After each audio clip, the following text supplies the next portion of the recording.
It's the Bob and Tom Show.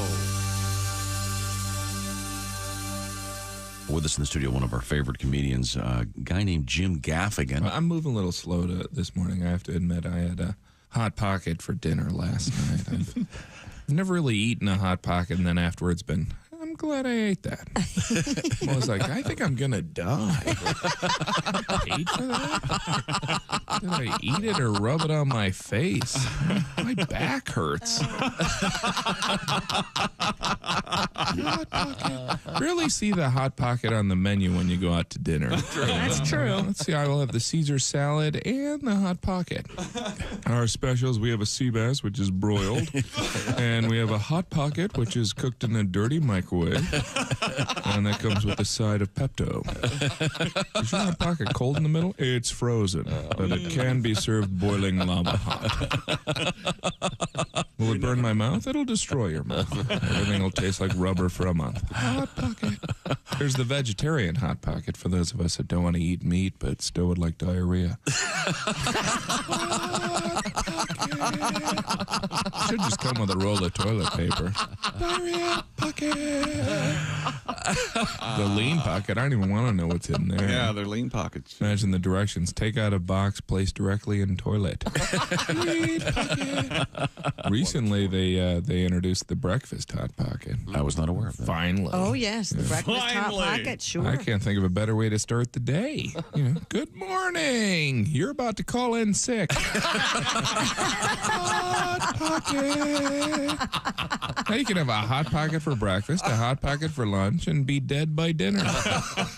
Dead Pocket. I love that song. You think they worked hard on that jingle? What do you got so far, Bill? Hot Pocket. That's good. That's good. That's catchy. Not as good as your 5 minutes. Not as good as your by Menon is what he said there. By Menon. Hey! Welcome to the Bob and Tom Show. Christy Lee at the Silac Insurance News Desk. There's Pat Godwin. Hey, shit. Hello, Jeff Oskey. Hey, buddy. Once again, catch you up. Josh Arnold quit. It's Ace Cosby. Chick don't do McGee. that. Hello, Tom Griswold. How are you? Well, let's not. I'm talk over about here. it. Let's not talk about it. Remember when Josh said, I quit. "That's right." Yep. There he is, off into the sunset. Okay. Vaya Good morning. con Dios. Now, let's see. Where was I? Oh, I'm just trying to get organized over here. I know. Yeah, You organized over there? I'm all set, including oil wrestling and all sorts of things over here. Oil wrestling. And Co-ed oil wrestling? we do have some housekeeping from yesterday's show. A listener email from Michael. Dear Bob and Tom Show, missed the live version of the show yesterday morning, but I caught up on the podcast. In the first minute, Tom, the big proponent of half birthdays, talked about his disdain for Christmas in July. ... Reconcile that for me. I think that's Batman. That's very simple, of course. Oh, really? I think when we talk about our Lord, we don't disrespect. I really I can't reconcile it. I'm sorry. You're right. Yeah. I don't know. You don't like Christmas in July? I don't.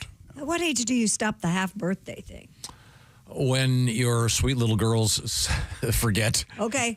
All right. Fair enough. There was a time we did the quarter birthday. Oh, my God. Whoa. That is No, that is insane. So these are the good old days. Yeah. See, well, here's what happened is very simple. Finn's birthday is exactly my quarter. Wait a minute. Yeah, my birthday is her quarter birthday. That's how this whole thing started. you following that? I couldn't even figure the quarter birthday. Think of the half birthday. Well, you go from she's January 22nd. I'm April 22nd. Okay. Yeah, that's there you it. go. All right. Yeah. I mean, any excuse. But in defense of Mr. Jim Gaffigan, I think any excuse for cake, you can't go wrong. I did forget. My one daughter was born on Christmas. Yes. So we used to do a half birthday for her. Yeah, that makes sense. Because, Christmas kind of overshadowed her birthday. Right, So she is was that- shortchanged. Is that June 25th or Yeah. July 20? June Yeah. 25th. Jesus' half birthday. Okay. So it is June 25th then. I've never thought of it. Okay. Yeah, I don't know. I guess anything to get the blood flowing in the world of retail, getting people out there shopping. Well, it's Prime Days. That's what's happening. Gee, you think? God. I've only been getting an email every 30 seconds. I'm aware of that. They've been to my house 3 times yesterday. Oh, I'm my not gonna God. lie. Okay. Well, now, we also have a lot of mail here at the Bob and Tom radio program involving automobiles. Car names. And naming your cars, et cetera, et cetera. Speaking of Amazon, do you ever get that, Tom, when you see the Amazon truck coming down the street and you're like, what'd she buy this time?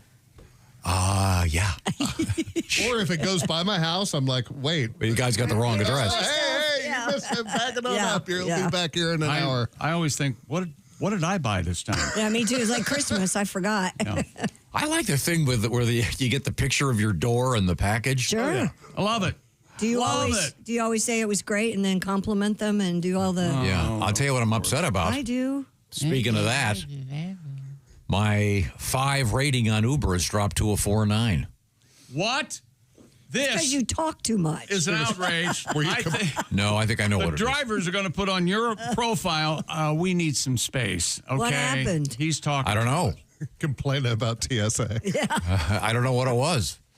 Let me tell you something, Tom. You run your trap on this show before, but you really touched a nerve with this TSA woman in Philadelphia. People are behind you 110%. I think you could form some sort of ad hoc militia and go out there to TSA en masse. Now, don't get me wrong. make a TSA difference. people are working hard. They're doing a great service for the public. Except- I'm just saying I got attacked by some woman because I didn't know how the rules worked. And they just changed them. Maybe they changed them because of you. No, they changed them. Yeah, you no, changed no. them. Oh, no, yeah. No, again, here's what happened. I walked up and she goes, "Everything has to go in your suitcase." And I went, "My cell phone?" I don't. And then she goes, "That goes in here." And she reaches behind her and throws down the dirty dog dish that I didn't see. I hope this is all accurate. But because this is very accurate. it's wonderful. But you if knew it you is. couldn't take your cell phone through the security thing, right? No, but usually they have the bins there, and you put them in, and Yeah. But for her to said, I mean, so the way she said it was, so I have to take my phone and my wallet and my tickets and put them in my suitcase, and then put that in it made no sense. Here's an email from a loyal listener. Subject: Tom is saving America. Tom ranting about the TSA has reached ears. It looks like TSA is going to remove the shoe removal policy. Yeah. Next to go is that fat bitch in Philly. Yeah, and the shoe. All I asked would have, how about some signs? And But you said there were signs, but you had trouble seeing them. no, I don't think. I'm just saying. As you know, until today, I guess. At some airports, it was shoes on. At some, it was shoes. And I don't care. I get it. I'm happy to take my shoes off. Just tell me. Just tell me. Yeah. Tell me what to do. This is where you work. I don't work here. I don't know where you keep the dog dishes that I'm supposed to put my phone in to go through the X-ray machine. Well, and then And if they were in front of you instead of behind your gigantic fat ass, maybe I could grab one and use it. But I'm sorry, you were back there having your 15th taco of the hour with your 4 buddies, none of whom were working. Oh, sorry. And the TSA pre-check, there are different rules for that. Yeah. But And then you go to Austin or other airports, there's a thing called Clear, where you go Right. through and it takes your retina and you just zip right through. It's all fine. I appreciate the hardworking people at TSA. Just let us know what to do. Maybe have a video. Last time I checked, we can get really nice big video screens for $30. Put a couple of them up, and as you walk in, go, "Here's how this works." Have someone who's pleasant. Hi, By the way, I have a technical question I'm William Devane. for a TSA. for a psychologist here. Do you find that when you're on an airplane and the announcements are being done by a pre-recorded voice, you pay less attention? Yes. Because No. I do too. No, I think he's correct. I think when I you purposely put my headphones on as soon as that woman starts talking, and I mean the flight attendant. I show her that I'm not. yeah, and So again, I always listen to again, that's respect. but we have to separate you, Chick McGee, from real people. What I'm saying is, I Hey, wonder. man, I keep it real. I party, okay? Do you see what I'll talk to you, Jeffrey. I know. You know what I'm saying? Well, because when you're on the plane and all of a sudden, this maybe in the case of the one plane I was on, the screen pops on and there's this generic flight attendant. Right. Hi, we Yeah. I found myself paying less attention when you've got a live person going, hey, but Right. much like on radio, Yeah. when you've got real people, as flawed as we are, at least we're here and we're real, as opposed to a generic. That was Dan Fogelberg on Yacht Rock Radio. You know what I'm saying? Netherlands. You don't pay. I wonder if there's a psychological component where you actually pay attention to a live human being. Well, that's- hopefully you've got that built-in respect mode that you've grown up with, that when people are speaking to you, you look them in the eye and pay attention. All right, but you see what I'm trying to get at here is, are people paying less attention because it's generic and it's Yes. Yeah. okay? Yes. Well, of course. And also the classic joke, and I'm not the first one to make this observation. I love it when they tell you about the cushion below your seat will become a flotation device. Okay, if there's a puddle between here and where I'm flying, that'll come in handy. Right. Okay. Now, You're making the point we hardly ever fly over large bodies of water. yes. Although, Well, you just did. I just did, though. Yeah. That's one thing to know. If I'm flying over the Atlantic, good to know. Have you gotten the flight attendant that is working on his new Type 5 for the open mic? Oh, yeah. I love that guy. All the time. Oh, yeah. That was my favorite. Some of them are good. Most of them are not. Oh, no, there was a guy on Southwest that he needs a good 10 minutes on stage. He was excellent. Oh, yeah? Very Really? good, very good. Then I've heard a couple of really good singers, too. What? Yeah. What? Yeah, they, Oh, yeah. They You used had to do that singing? on Virgin Yeah. Airlines. yeah. Singing? You I've flew never for heard- free if you performed. Never heard the singing. What? On Virgin Airlines years ago, if you like sang a song or two, you flew for free. Or you did a No little stand up. way. Yeah. Oh. What? Very nice. Yeah. Did you do that? I never did it, but people did That's it. probably the last time you were on a virgin. Chick, how do I respond? I love you, but I tend to agree with my friend Tom. What? One of my favorite jokes of all time is that Woody Allen joke where he goes, the last time I was inside a woman, it was the Statue of Liberty. Something to that effect. Coming up, we have lots of interesting things going on in the world of news and sports.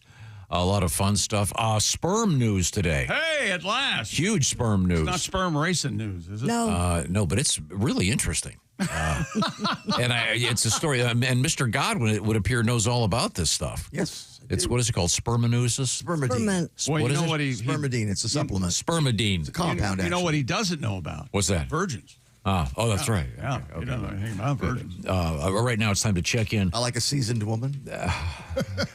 Careful. The older Seasoned. Yeah. the older the berry, the sweeter the juice. Hey, let me tell you about Simply Safe. I just put the pepper down there to keep the crabs down. Oh, man. Seasoning, you see. Crabs don't like pepper, is that? I don't. Okay. First thing I thought about. I think it's. I'll get a letter. I think it's cinnamon they don't like. Simply Safe is now. This made total sense. It's finally, and Simply Safe has done it. A system that works to prevent a break-in from happening in the first place. That's why I trust Simply Safe to protect my compound. Have for decades. Security that's proactive, not just reactive. We use Simply Safe here at the Bob and Tom Studios. Most security systems take action after somebody's breaking in, touching your stuff. Well, Simply Safe has Active Guard outdoor protection, helps stop break-ins before they happen. AI-powered cameras, live monitoring agents, detect suspicious activity around your property. If you have a lurker, they're the worst. Agents talk to that lurker in real time, can turn on spotlights and call the police. Proactively deterring crime before it starts. No contracts, no hidden fees. Ranked number one in customer service by Newsweek and USA Today. And get a load of this offer we have for you. Go to simplysafetom.com and you get 50% off a new system and your first month of professional monitoring free. 50% off, first month free. Go to simplysafetom.com. There is no safe like Simply Safe. Thank you very much, Chick McGee. Coming up once again, it's Spermanite. Is that what it's called? Spermadine. Spermadine. Yeah, we have cheese news. Two huge cheese stories today. Love cheese. If you're heading to the Acropolis today, closed. We'll find out why. Hey, the Acropolis, huh? Is that funny? Okay. Well, the bathroom there is called the Acropolis. Acropolis. I don't know if you knew that. It's a very classy restroom. We've got snakes in your pants. We've got a sauna competition, and you pronounce it how? Sauna. Sauna? I lost them in the divorce. I used to have in-laws that were from Finland, and they pronounce it sauna. or sauna. Sauna, but in America we pronounce it sauna, and so we'll give you a sauna. Most depressed nation on the face of the earth, Finland. Really? Yeah, look it up. Huh. Yeah, I thought they were the happiest. No. I thought they were the richest. No. Oh, Nokia. Yeah, probably. Isn't that Nokia, Finland? No, they have all the Ozempic drugs and stuff. Oh, is that right? Yeah, plus we have grass in your ass in the news and the headlines. Ass, gas, or grass? No, grass in your ass. I'll tell you what that means in a minute. We're in the O'Reilly Auto Parts studios. This is the Bob and Tom Show.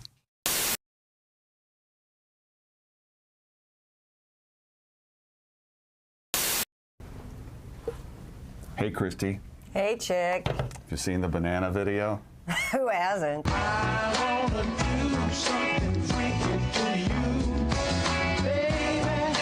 Pretty proud of you.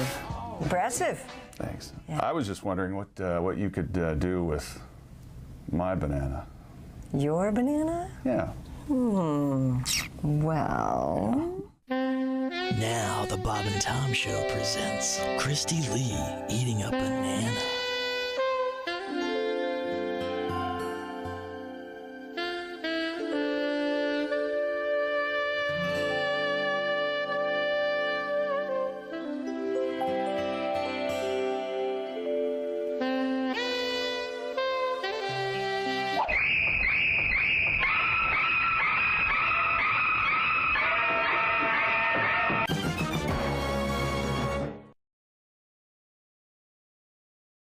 Increase his salary if we're going to get him to do it right. Art, I know one of your favorite words is yes. Is that correct? Yes. Yes, thank you. Yes. You've heard and seen the Say Yes to Michigan commercials, I'm sure. Yes. Well, there's a Billboard in Indiana. In fact, there are a lot of them. An Indiana Billboard company has launched a war between the states by erecting a billboard that says, "Shut up, Art." Yes. Oh. No, it says, "Say no to Michigan." I see. It says, "Say no to Michigan. Wander Indiana first." Michigan tourism officials are taking the slogan war in stride, but some Michigan residents are not amused. They've even complained to the Indiana Chamber of Commerce. Travel officials in Indiana say they have nothing to do with the billboard. On the other hand, they're not terribly upset about it either. Josephine Hickman, president of the Hoosier Outdoor Advertising Company, admits her billboard design pokes fun at Michigan, but she says there are Say Yes to Michigan signs posted all over northern Indiana, and Hoosiers' feelings are hurt. Hey, we're a fun place. What can we say?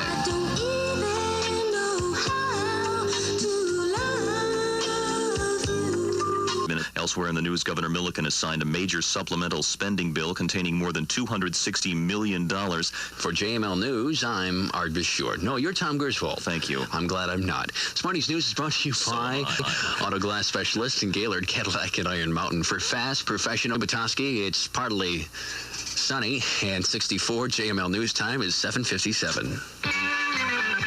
Tuesday morning, everybody. Well, Tom, one thing I want to say, first of all, your dick is bigger than this microphone. Well, is it my turn to talk? Because yours is smaller than this cigarette. So we'll just go from there. Thank you. Got to get some news, Art, so I have to cut short. I got to go in the air in 5 minutes here. Oh, Jackie O. Miss Universe swimsuit competition. Oh, I love her. Swimsuit? Suit. Right. Okay. We had fun on the air here today. Tom is from beautiful Cleveburg. No, Shaker Heights, Ohio. Tom Griswold recently worked in Florida radio, also worked in Petoskey radio right across the way at McDonald Broadcasting. Had a great time and really learned my stuff there. Thanks for the staff, Trish, by the way. Hi to the folks in Daytona Beach. Get a sunburn from Any changes you'd like to make in the world right now? I got to tell you, okay, first of all, as you guys know, I drive a Cadillac. And if you don't know, Cadillac is kind of considered the Mercedes of cars. And so I've heard. Yeah. It's a real big car, and it goes real fast, and I can't always follow all the rules of the road. Okay. So I'm barreling down the street, and I guess the light was red. Who can tell at that speed? Yeah. And I got the photo ticket. Oh, yeah. If you've never gotten that, what it is you're going through the intersection, then there's a flash of light, and you think, I hit 88. I'm going back in time, right? You know, finally a chance to go try to break up my parents before they can get together at the child abandonment under the sea dance. That seems negative. Oh, boy. But it's not that at all. Mike, they're not. The police aren't even going to work anymore. They're just setting up a camera and calling it good. They're paparazzi.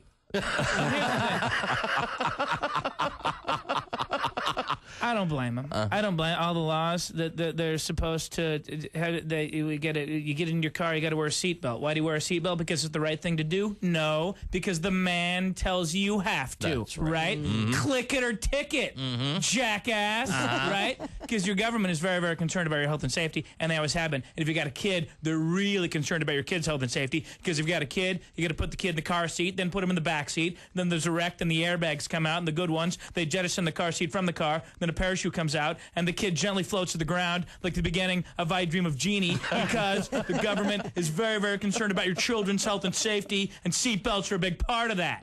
Really? Ever seen a school bus? Yeah. Yeah. The only seatbelt there goes around the 50-year-old parolee driving the damn thing. Oh, yeah. That dude's strapped in like he's going to lethal injection. Meanwhile, the kids are in the back flying around like lottery balls. No. Your government does not make you put on a seatbelt to protect you. They make you put on a seatbelt to control you. They make you put on a seatbelt because it's the only tangible way they can physically tie you up during the day. How about click it or take responsibility for your own health and safety, because this is America and not some fascist regime. What are you saying, Og? You saying you're against seatbelts? You're damn right I'm against seatbelts.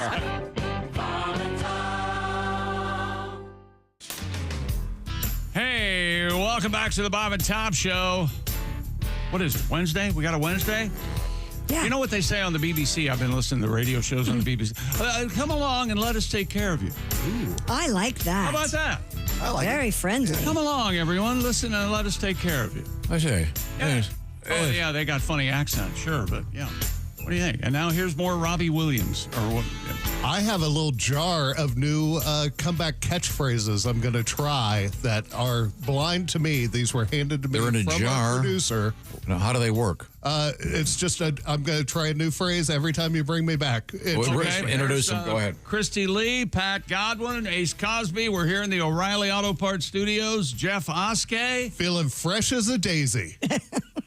I'm Chick McGee. Hello, Tom. How are you?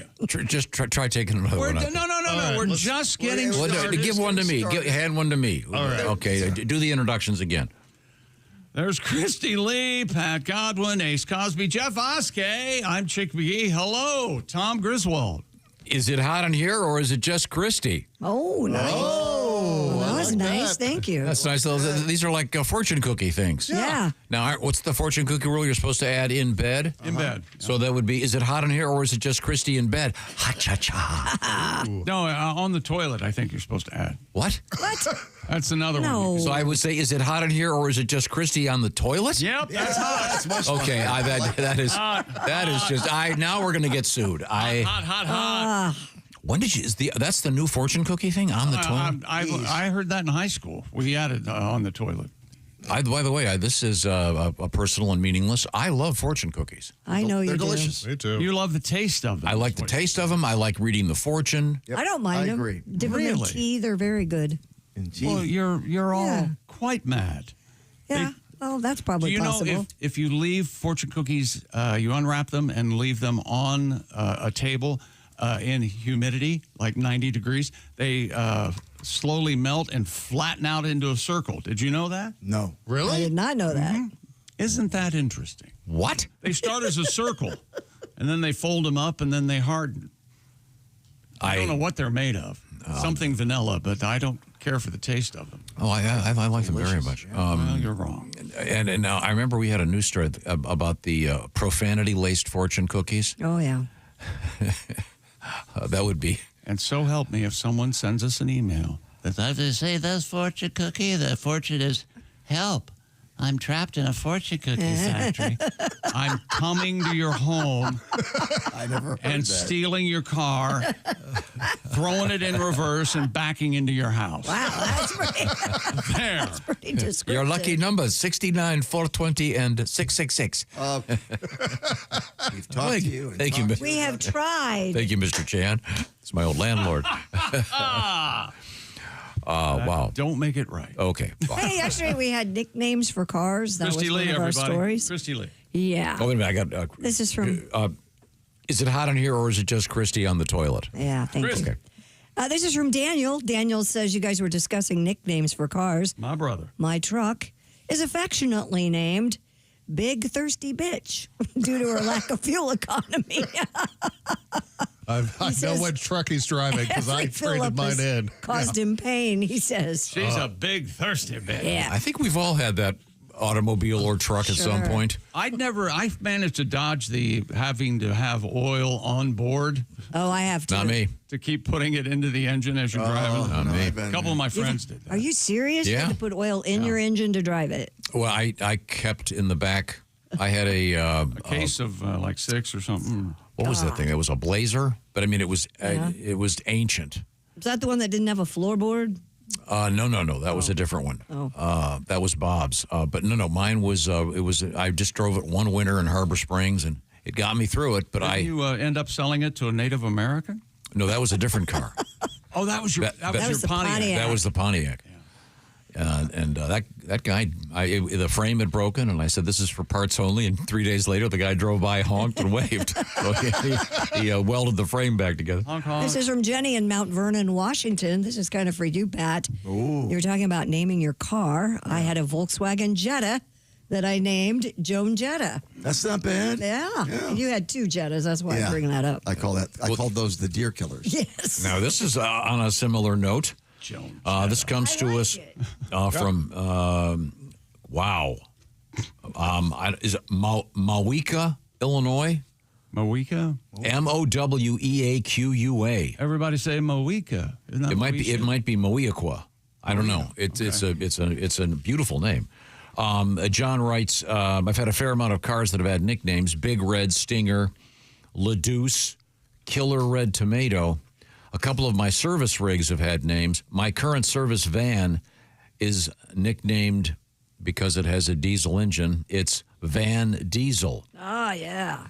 That goes without saying. I like guys who refer to their cars as rigs. I like that. Well, he's a professional truck driver. They got more rig out there. AJ writes, my coworker named her truck Floyd in honor of Floyd the trucker, who's alive and well in spirit. Thank you very much. Nice. That's sweet. You got another one over there, Christy? I Christy, you don't have one? I'm done with mine. All right, I don't think I have any more. I have a good one. This is from Brian. Dear Bob and Tom, Josh has already quit. Chick gave up years ago. Pat is rarely medically cleared. Christy's only there because Andy wants her out of the house. Well, I'll say that. Therefore, I think it's time for Bob and Tom 2.0 featuring Tom Balthazar, the fat bitch from TSA, and the woman from the live show a few months ago that made Tom go, whoa. Love Brian. Remember the... Oh, yeah. Oh, I remember whoa, all right. She walked around the corner. Do you remember and then 30 seconds later, the rest of her body came around. Yeah, I saw. She was a bit... that was a whoa. Yeah, big up front. He was not a member of the itty bitty. No. Yes, and then Balthazar was the guy... Your room service. Oh, room service last week. Ladies and gentlemen, let's relive Tom's moment of seeing that woman with who was fully endowed. Here it is now. We have two. Oh, look at this. Oh, my God. Tom! Dear God. Dear God! She came around the corner. One more time. Here he is. We have two. Oh, look at this. Oh, my God. Tom, this is why. Dear God. Jason, you're supposed to warn me. Oh, my God. You might say, we have a guest coming on, by the way. She's all boobs. Wow. Woo. I do have a letter about Iowa State Fair food. Before you get to that, I do brand new fair food. Give me just a second. I have another letter. Okay. I've got more car names. This is from James. I kind of like a couple of these. Lucille for his '59 Pontiac. Sure, That's good. Yeah. Pontiac, as Eric Clapton says it in that one song. Pontiac. Driving in my Pontiac. I don't know that. I don't recall. That either. Yeah, do the whole thing. You don't know that, Clapton? What did you say? Deep cut. Oh, deep cut. A fine piece of music. I'm sure there'll be some deep cuts on your forthcoming album. There will be. You've known some I got some cuts. killer people playing. You known some deep cuts? His 2011 Ram Power Wagon is Brutus. His 2014 Audi is sauerkraut. Come on. You gotta love that. I do. You could have like mini kraut for your little. You got that little Audi TT. I sure could. Yeah. He's got a Kia Sportage. Yep. Called the Ramen Rocket. And then ramen. I don't get that one. Oh, Kia. Like ramen noodles. Okay. Leaky Larry. It's his 01 Silverado. He must need oil for that. Yeah, apparently that's the one that needs the oil. Man, remember Leisure Suit Larry? Man, I love that game. I don't remember Leisure Suit Larry. Date a prostitute. Very basic animation. Date a prostitute? Oh yeah, in the game. Video. No, you didn't have to go out and take pictures with a prostitute. No. Rick in Illinois, kind enough to write, our white van was, of course, called Vanna White. We traded it in for a new one. The one we got happened to be blue, so, of course, now our van is called Vanna Blue. That makes perfect sense. Okay. My Mustang is called The Boss and The Shelby. Well, yeah. Those are great. By the way, did I tell you this? Here's an interesting story. Yeah. Perhaps not to you. So I'm in Mayfair. Oh, in England. In England over the weekend. I was in England. Back, and boy, you're and I tried to get a picture that had all this in it. I was on Bond Street. In Mayfair. Yeah. And I look, and a car parked there was an Aston Martin. Oh. Well, the guy who you met at some music festival. The guy that I met at the, Sabrina Carpenter show. Graham, he said. Sent me a picture of his car. A joy to meet you, and he has an Aston Martin. Yeah, he may be coming to the Indy 500. Is that right? Yeah. Did you invite him to stay at your place? Sure. Of course you did. Well, that's the nice thing about your home. You could have somebody stay over there and never see them. That's the beauty of it. Yeah. I'm telling you. I actually slept in the guest room yesterday. What happened? What'd you do? I bet you did. No, in the middle. I was exhausted. And I'm surprised you don't sleep in the guest room ever. Jet lagged. No, in the middle of the day. Okay. I just went up to the guest room. Are you napping it up? I had to. Let me tell you something. I'm proud of you, mister. You need to take more naps. I realized I was not able to function. Why didn't you go to your regular bedroom? Because the bed had been torn apart. Torn apart.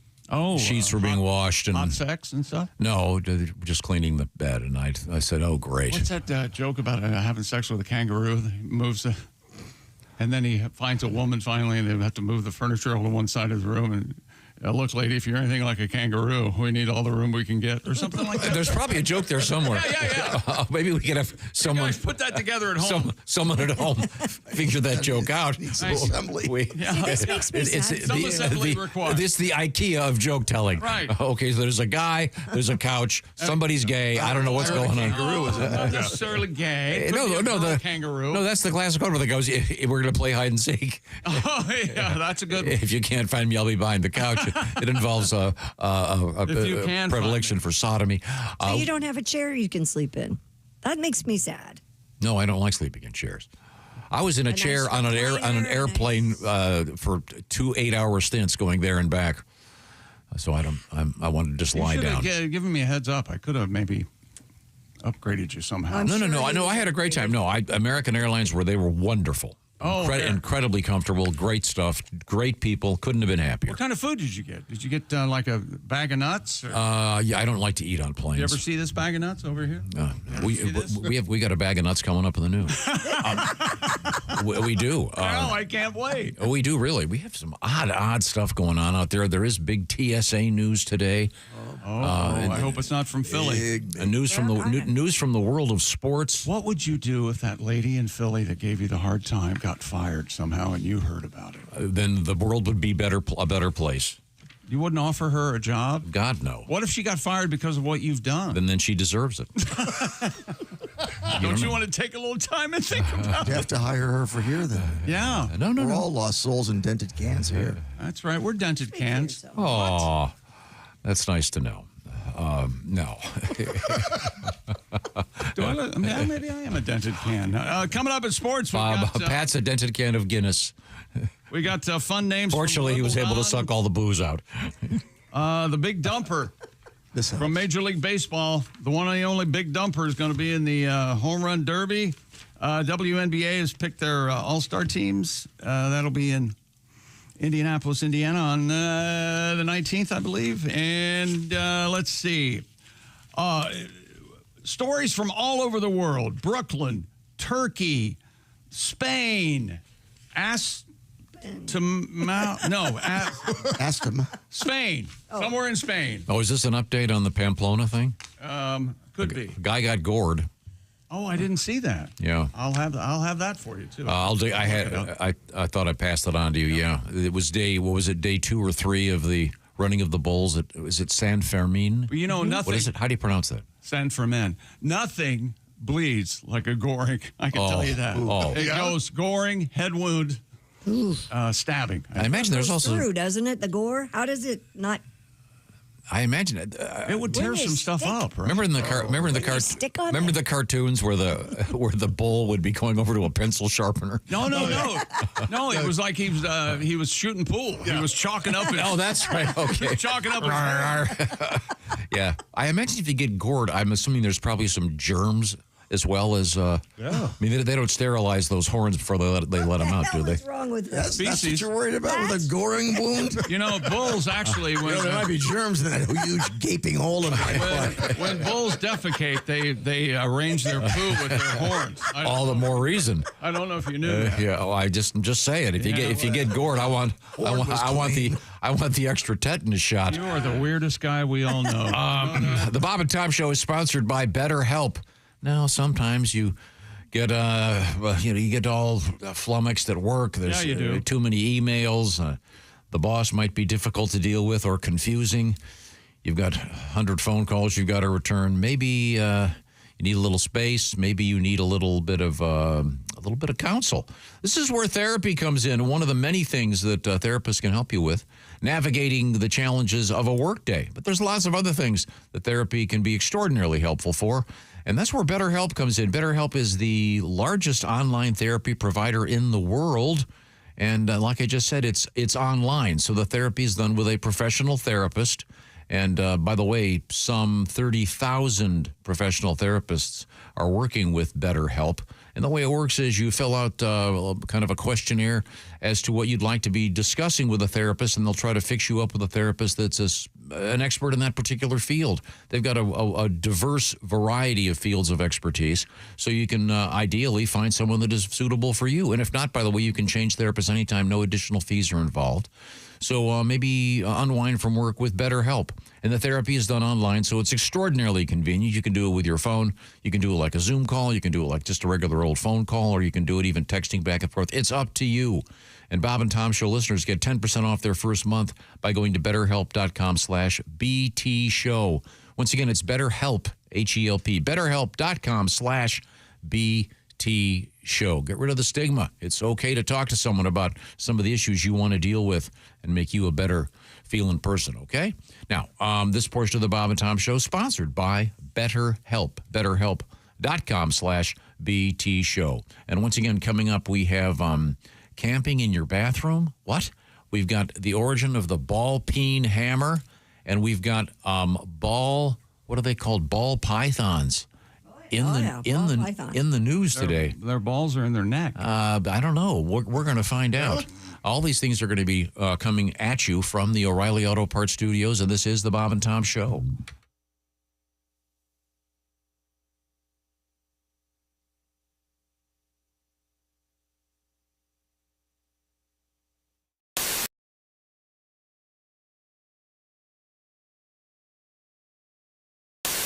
We have another guest, Derek Stroop. Great to meet you, Derek. The listeners are writing in. Oh, awesome. Many listeners want to know what that cologne you're wearing is. That's right. Yeah. They can smell it. No, man. I was already given a warning about this. They were like, we didn't book you the normal way. These guys hate cologne. I even went in to the bathroom and wiped myself down with towelettes for you very interesting people in here. My goodness. No, when you hop into a cab in New York City, I bet you love the smell. You go, now this is natural. This is what I was looking for. I have like a weird allergy to it. Yeah, no, he was telling me, I mean, and I go, I'm the worst person to miss this email because I love cologne. I mean, I put on cologne to take out the trash. I love cologne. Is this a Southern thing? I don't know if it's a Southern thing. My grandfather wore a lot of cologne, and when I was a little kid, he came and stayed like a week at our house, and he slept in my room. And I remember when he left, my pillow and my bed smelled like his cologne for like 3 weeks, and I loved it. I was like, I want to wear what he wears, and so I just started wearing cologne at a really young age. It was kind of one of those. I went out and bought the cologne my dad used to wear. Really? Yeah. Oh, the smell, I think almost more than like seeing something takes you back to like, I can still like smell like my grandmother's like boudoir. Remember old school women that would have like the triangular mirror? Yes. And there would be powder and stuff on it. Just a smell, the baby powder. Like, I remember What that. did your dad wear? He wore Lagerfeld. Oh, nice. Yes, that was, you have to kind of get it from the website. Right. But that's the only cologne that I really own. But will you guys cologne up before you're on like a plane? Look, he's like looking out for other people like him. He's like, you sit next to people. I'm going to tell you, you're going to hate my answer. I put on cologne for all situations. I got in my head, one time I saw this reel that came on, and this guy was blasting men that put on cologne to go to work with men. Yeah. And I was like, no, I don't wear it thinking like that. I just wear it to smell good. But like, I mean, I've done some blue collar jobs, and if I'm going to cut grass, your boy's going to smell good while he's on the lawnmower. Yeah. All right. And what is the name of your cologne? Well, I have to say, lifelong Intuition fan by Estee Lauder, but they recently discontinued that, which is heartbreaking. Y'all wouldn't understand. We've all been there with deodorant, shampoo. Yeah, Dolce & Gabbana, the one is what I have on right now. So, see, I see it as a form of bullying. Yeah, you're wearing I can tell. Yeah, it's a real. So, Derek, when you were young and you liked your grandfather's cologne, was it weird being the only third grader wearing English leather to the school? One time, all my friends, they invited me kind of last minute to go to a movie. My mom said I ran inside, went into the bathroom, took all my, you remember that polo green? Oh, sure. Yeah, man. Yeah. I mean, that's what my grandfather wore. And she said I just took the top off and I just dumped it all over my body. And she said when I came out of the bathroom, like nobody could be within like 30 yards. I missed the movie and she made me soak in vinegar. Yeah. And then I looked it up and vinegar doesn't even help in that situation. Wow. It's the worst. Back in the day, listen, back before the internet, parents, we just did like home, you just guessed. Yeah. You didn't get to Google, my son smells like cologne. You go, I just poured apple cider vinegar, lay down in it for a little bit. Somebody's like, I think this is for bee stings. Now, we have a request. Christy, do you feel like doing a little something over there? Something like what? Well, we have a request for Christy does a thing she does on occasion on stage with Henry Phillips. And I see. They are going to be working together. Oh, I don't know. We were going to use that as a tease to get people to Wiley's on Saturday to see the big. Well, the big show. The big that'd be nice, but there are a lot of people who can't make it. Didn't we hear a new version of the? Wasn't it? Yeah. Did you guys ever? Yeah, we did get that. Oh, cool. We played that. Yeah. Well, why don't we? Can you do the original? Do you know? That's the more politically correct version. Mm-hmm. Have you ever guys tried this on the air here? Have we? Yeah, I think we have. I don't know.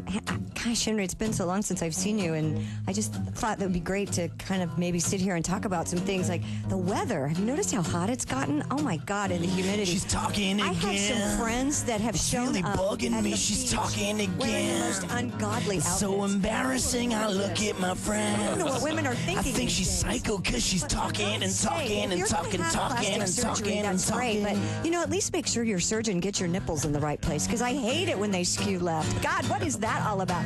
You would think. She's talking again. I need a cigarette. She's talking again. There's the other. I wish we never met. She's talking again.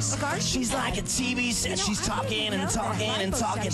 I'm gonna go insane. Cellulite was something everybody. I'm in horrific pain. Why would you even do that to yourself? And then I think she's on cocaine. yours? Your stomach looks like a battleground. Maybe I now. need It's some not because she's attractive. talking and talking Oh my and God. talking and talking. And I'll tell you what, if she I wears that don't bathing care suit about one a more word time, I you am gonna say. have to- You I don't know. already told that Strap stupid her to her story rooms and anyway. sees a I'm mirror. gonna get a 38 and blow myself away because you're talking. You look at yourself in the mirror and go, this is as good as I am ever going to look. Oh, my God. And to go out in public like that? What is she thinking? I was at a black tie event She's the other night. talking Henry, again. and the girl had It's on really this dress. bugging me. She's talking again. In a beautiful tuxedo. It's so embarrassing. I look at my friends. Unbelievably low I think cut she's dress. psycho because she's I talking couldn't and believe talking. it. Here we are trying to raise money for a charity and her breasts are hanging out. She's talking again. Oh my God. She's 55 years old. Come She's on, talking Amy. again. Press your age. What are you trying to prove? She's talking we all know again. that once you start drinking, you're going to hit on your husband's best friend, and that is not She's attractive. talking again.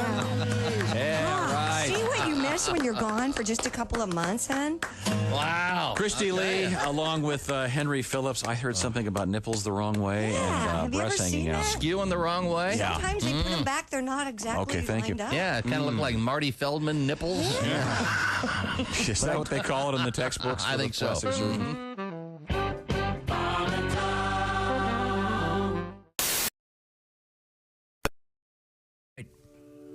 Hello there. Welcome back to the Bob and Tom Show. That's me on harmonica. Are you ready with your sayings, everybody? I'm ready. Okay, there's Christy Lee at the Silac Insurance News Desk. Am I supposed to have a saying? That's good enough. There's Pat Godwin. So you're talking and playing the harmonica Hello. at the same time? Is that Jeff what you're doing? Oskey. You demand, chick. Ace Cosby's here. There's No, wait a second. You've got a jar full of sayings, and it says, you demand chick? There's there are like 100 fortune cookie strips of paper there, and he picks one out every time I say, Okay. Yeah, and this one says, you demand, chick. There you go. I thought you had some too, Tom. Well, the one I got, hang on a second. Take Get a new one? Pick a new one. The last one You know, Jeff One of had them's a curse word. It's Jeff had his roulette. hands in that fishbowl, Tom. I've got my sanitizer over here.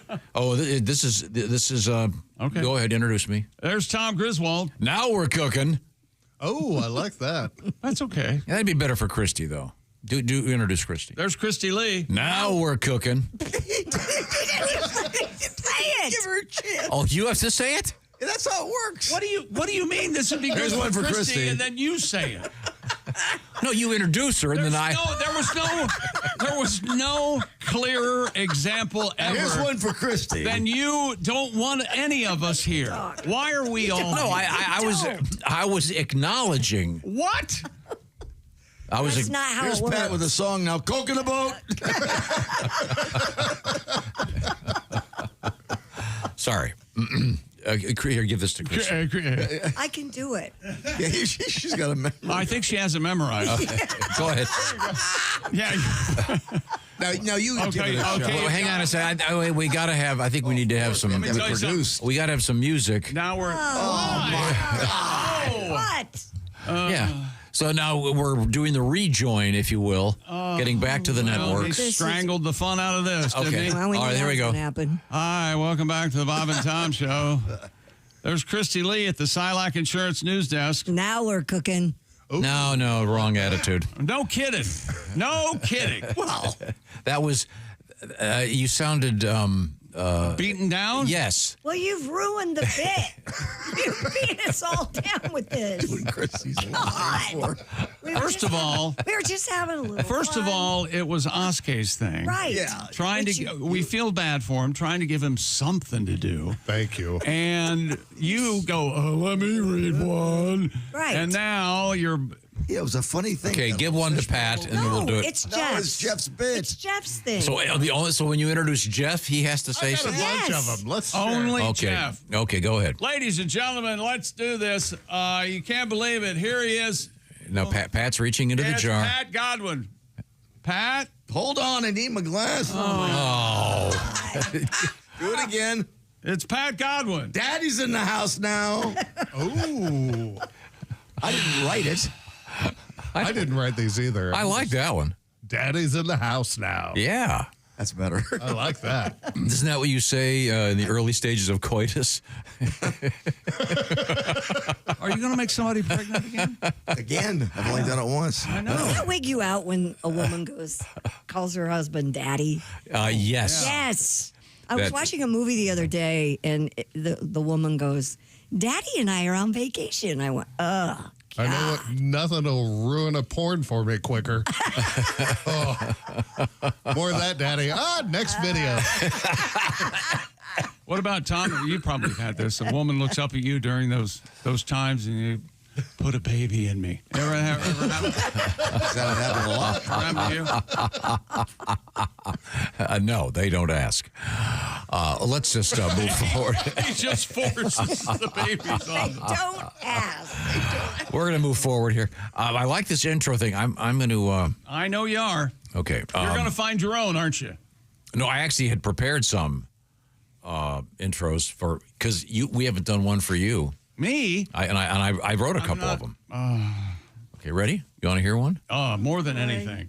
Okay, so you've just finished introing us. Yes, and explain that to us. We're talking on the microphone. You got Ace, you got Christy, you got me. Okay. Okay. And then but I'm Chick McGee. Okay. He's Chick McGee, occupying the airwaves since the dark days of the 70s and somehow still refusing to wear pants. Nothing? You didn't write that. Come on. Yeah, but it's for me. how and this you works. once again, you read it. That's because I wrote it right over here. Because not how it works. you've been on what year did you go on the airwaves? Jason wrote these and gave them to us. This isn't how it works. What year did you go on the air? Huh? What year? 76. We're not saying you're not right. Yeah. But doesn't that give it a certain loftiness? The chick's been on the air for 50 years. I backed my way into everything. No. Let's not dwell, okay? Okay. All right. That he doesn't wear pants. That is correct. Wear the pants. Yeah. I wear pants as often as I can, okay? Most often sweatpants, where I don't understand why you don't like sweatpants. Because who was it? Defines failure? Is that what you it say? suggests, yes. How's the world you've given Nick Griffin. Failure slacks. I believe is what he calls sweatpants. No place to put your wallet. It's going to fall out. They have pockets. They have nice pockets. I know, Some of them have zippers on the pocket. Okay, great. But do you have what? Jeff, give him the fishbowl. Okay. So we'll cut you out of it. Tom has all the sayings Now now. Tom gets to do No. Now you're happy. And now you can monopolize control. this bit. All yours. It's the Tom show. We all know. And start the Who was president when you went on the air for the first time? 76. Gerald Ford, I guess. I don't know. Who was Carter? Carter? Well, Carter was going to be elected. I went on in October, so. Oh, okay. Carter was being elected. So in Gerald November, Ford. I think. Yeah, Ford. And there was no deal when he elected. Ladies and gentlemen, at the sports desk, Chick McGee, a man who's been on the air since Gerald Ford was president. Well, who's it been? Carter, Reagan, Bush, Bush. Clinton, Bush, Obama. Obama. Are we forgetting somebody in here? Trump. Trump, Biden, Trump. Trump, Biden, Trump. There you go. Yeah. You've been on the air for a long time. A long time. Parking cars for all the on-air personalities. That's Okay. what I've been doing. So what's happening at the sports desk? Boy, that's a great question. We'll come back with Wimbledon update. So you're saying all we got was the intros? Yeah, because you know why? Because you took it over and started over-explaining everything, and this is where we've arrived at. I think we had to explain it. I don't think we had to explain it. It was a funny Okay. It was a fun thing that happened throwaway, and then spontaneously. Then you said, I'll take care of this fun. You remind me of one of the wives when I was sitting down on a Saturday, college football Saturday afternoon in my nice recliner in my big basement, and I'm watching TV, and one of them, she'll come to, well, you look like you're having a nice time. I'll put an end to this. Why don't you get off your ass and go paint, carpet, something now? Pop this roof out. Let's do this. Okay. When we come back, we'll see if we can get the attitude. We'll rejoin you as when we come back. All right. We'll be in the O'Reilly Auto Parts studios again, and this is the Bob and Tom Show.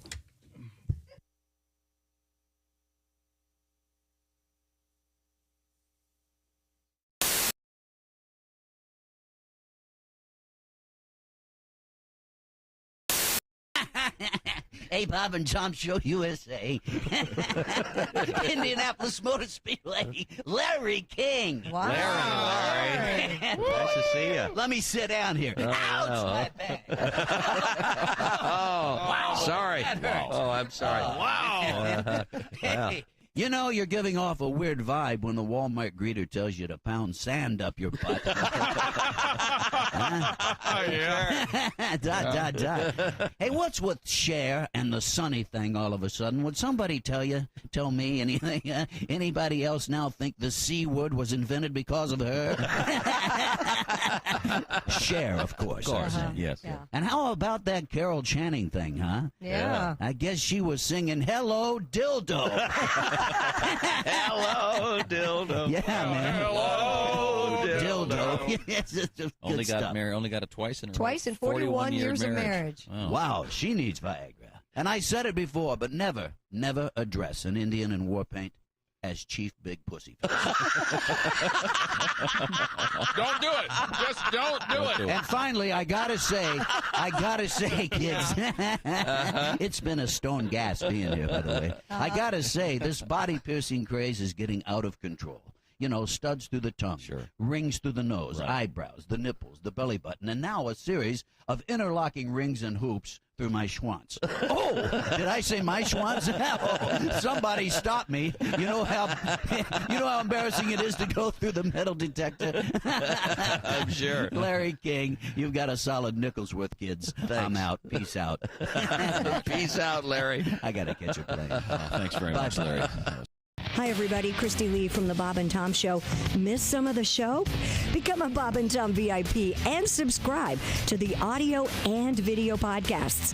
The Bob and Tom Show, on air, on app, and on demand. Last time you were here, Yes. you got talking about catchphrases. Oh, yeah. I'm not even sure you remember this. In fact, I remember it. we actually use it. We use it a lot. Right now. And How's that working for you?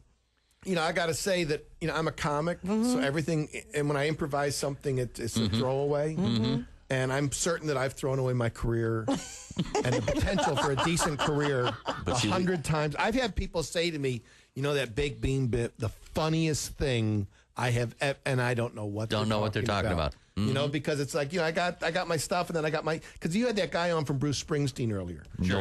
And I was talking about working with the boss and the boss way he works a set list. That's me. Yeah. I don't mean to say I'm like Bruce Springsteen, but I'm like Bruce Springsteen. Okay. You know what I'm saying? You change it up every I night. have a set list, and then I'm willing to. Then you never follow it. Yeah. You know, I'll do what I need to do. I'll do whatever I got. It's like making love. You know.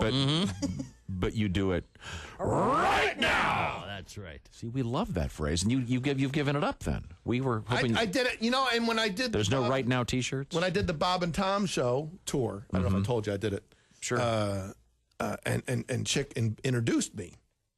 He introduced me with that catchphrase. Oh, yeah. It's starting. It's starting. Is it sweeping America? And we want to. We'll bring you back on the tour, but only if we can do the right now thing. Oh, look! Could I hear what I gotta do? Could I hear the baked bean bit right now? Because, you know, sometimes my mom used to make baked beans with her special sauce. Yeah. Which was mustard, ketchup, and sugar. And she would, you know, she goes, go on to the dinner, come here right now. Right, and she had this really deep voice. That's before she stopped smoking. Yeah. She was a Pall Mall babe. Wow. Did the sugar make the beans Brown sugar. Sweet. It was a brown sugar. It was like the best thing in the world. And Yeah. my father was overweight, and so my father, and no matter what, she couldn't do any wrong. You know, this is the greatest thing I ever, you know, it's mustard and ketchup and brown sugar. Brown a lot of sugar in there, and some Campbell's baked beans. And he we could have, if God bless my father, may he rest in peace. He would have been happy with a trough. Fill it with oats. And I'll tell you something. My father lived for dinner. Did he? Mustard? Yeah. Because my father, you know, my father was, he was a real man. He was a Marine Corps lieutenant colonel. We've talked about this before. Sure. Yeah. Oh, yeah. My father was in World War II. My grandfather, World War I. I enlisted in the Army out of high school, just missed Vietnam. but I was in time for our country's war on drugs. How'd you do? Technically, I fought for the other side. We have to take a break right now. Right now. When you become the Bob and Tom VIP member, you get more and less. Wait, which one is it? More or less? It's both. VIP members get more stuff to hear and less commercials to not hear. So, for clarity's sake, Bob and Tom VIP is a good deal. Yeah! More or less. Get it? More or less. Woo! Party! Oh, okay, let's settle down. Because now, here's where I tell you how to become a Bob and Tom VIP. First, click on the link at bobandtom.com. Then, you'll figure it out.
Attention. Hey, welcome back to the Bob and Tom Show. There's Christy Lee at the Silac Insurance News Desk. There's Pat Godwin. Hello. Hello there. There's Jeff Oskey. Ace Cosby's here. We're in the O'Reilly Auto Parts. Am I supposed to read one of these for Oskey then? No, no, you don't read them for anybody. Read them for yourself. Okay, I got one. I pulled it out of the jar. Let somebody else read one for themselves, but go ahead. Well, you got to introduce me. Here's Tom Griswold. Yabba dabba doo. That's what it says here. And just like that, you redeemed yourself. I got one for Jeffrey. Oh. We'll hand him the bowl. That's not how this works. That's not how it works. It is now. Let's play. Give it to Jeff. Let him read it. I just wrote it down. All right. And here's Jeff Oskey. He's got a tackle box in one hand, a son in the other, and has lost his vape pen. What do you think? I don't vape. What? Oh, sorry. I thought you. Oh, what is it? You marijuana cigarette? Okay. I did, and has lost his joints. Thanks. Oh, what did you say yesterday? You like the what kind are they? What'd you call them? I don't know. When you're at a state where it's legal? You're in Illinois. I like doobies. A doobie. You know, you had some funny name for it. I don't know what the funny. I have no idea. You said it was like a kefir or something? I like a joint that has been rolled, dipped in hash oil, and rolled in keef. Oh, okay, because that's very, very complicated. Sorry. Yeah. So that doesn't involve any vaping or anything? No, you don't. Okay. You buy them already made like that. Okay. You don't make them yourself. Yabba dabba doo. Isn't there some beverage like kefir? Isn't that like a kefir, like it's milk or something, or some weird it's fermented, curdled? Oh, in the milk whiskey. Yeah, there you go. And we have a Chick McGee over there. How do we describe you? A man who's been on the radio since Gerald Ford was president. Drinking yogurt. From Wimbledon, top seed Arena Sabalenka will face Amanda Asamoah. She's Asamoah. And remember that song? She's about a mover. What? No, I don't. She's about a mover. Is that some obscure off-cut from T-Rex or something? It was. It was a big hit. She's about a mover. Was that? Sing it again. I'll remember it. Doug Sam, right? Doug Sam? Yeah. No? Doug Sam and the Playboy Band? No. Doug Sam. She's about, or she's about. An American musician. She's about a mover. Well, sing it again. Here we go. Oh, yeah. We were all singing this back in... Oh, this ditty. It's a great song. What was this? What? That organ? Bum, bum, bada, bum. Did you call me a honky? I think he did. Oh, intros. Don't you miss them? Traffic and weather coming up at the 10s. Wow, I forgot about the intro. Oh. Remember this one? Mike's too hot. A little distortion. Walking down the street looking fine as she could I've be. never heard this song before in my life. Me either. It was a huge hit. You were going to go see About a Movie. You don't even know that. Great organ. Thank you. If only they could here's record it the hook. properly. Do. Oh, right from Mary Charles. Well done. You don't remember that song? Nope. You didn't get to the She's About a Movie. She's About a Mover. We Where- never got What's there. next? You are just awful. There it is, right there. About a mover. Hang on a second. Now I remember it, just to shut you up. She's I don't about a remember. mover. I don't remember. Admittedly, I hate the distorted mic technique. I despise that. Wait a minute. They did that on purpose? Oh yeah, remember Lenny Kravitz did that a few years ago. It ruined a good song. Lenny's amazing. No, I like Lenny, but I don't his like penis. Seen that thing? You seen him in leather pants? Woo! Black Mamba. Yeah. He's about a grower. Now, so what's the name of this tennis player? Top seed Arena Sabalenka will face Amanda Asamova. She's about a mover. And women's semifinal. We've done that. Great song from Doug Sam, S-A-H-M. Very fine artist. And Carlos, escaped from Alcaraz, will take on Taylor Fritz in the men's semis. Sabalenka grabbed the last 3 games yesterday to overcome 104th ranked Laura Sigmund. Is that my mother or father at center court? Sabalenka twice trailed by a break in the third. Let's see. Alcaraz easily beat Cam Norrie in straight sets. Fritz needed 4 sets to get past Karen Kachaho. Catchaho? She Catchaho? How's, what's his name? Novak Djokovic. Djokovic. He's died yet of COVID. That's unfortunate. Boy, that was a long time ago. Oh, I can only hope it happens. Pittsburgh Pirates center fielder O'Neill Cruz, that's 2 last names of former baseball players, has been added to Monday night's Home Run Derby in Hotlanta. He joins Cal Raleigh. That's right, the big dumper. Ronald Acuna Jr., Byron Buxton, and James Wood. Cruz known for his home runs. But the big dumper, he's got like 34, 35 home runs, man. He's something. You know why they call him the big dumper, Tom? I'm assuming he's got a big butt. That's Oh, he does? Yeah. okay. Remember, we had a picture of him. Right. And you commented on his butt. A lot of the baseball players have the that's all the body type. All your power comes from. From the butt? Oh, Is that where your powers come from? The hawks. Your power comes from your ass? That's... Look, in the fantasy world where I have power, is that what you're talking about? Mm-hmm. Yeah, from my ass. Hey, the WNBA announced the All-Star lineup. Caitlin Clark chose, of course, Aaliyah Boston and Kelsey Mitchell of the Fever, and Nafisia Collier, the other captain, chose Brianna Stewart. Clark had the first overall pick by being number 1 in the fan vote. And Collier and Stewart started the... Although, weirdly enough, the Dallas Mavericks got to pick as well. Oh, yeah? Very odd that they... I'm not saying that that's rigged.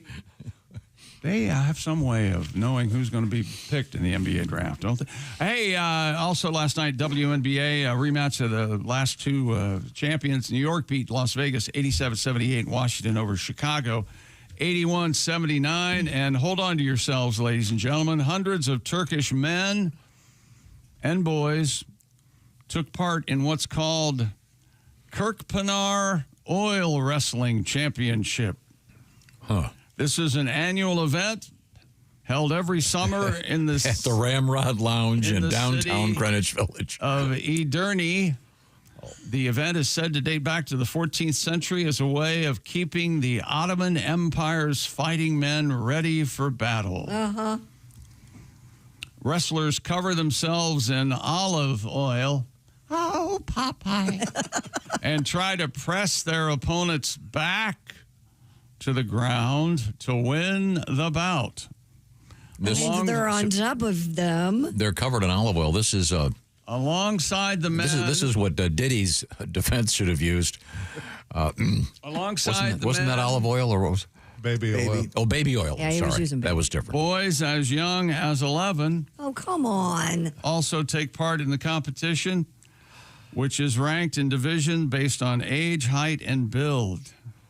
This year's contest, the 664th ever, saw 36-year-old Oren Okalu win his third men's title. But, of course, they tried to hand him the trophy, and he kept slipping out of his hand, crashing to the floor. Men and boys wrestling, Tom. Do they wear traditional wrestling togs? I have no idea. You mean the singlet? I don't know. The singlet? I don't know. Okay, I'm going to try to find a photograph of this. I wish you would. Oh, yeah, he's got pants on, at least. Whoa, thank God. Like, so you thought these guys were naked doing this?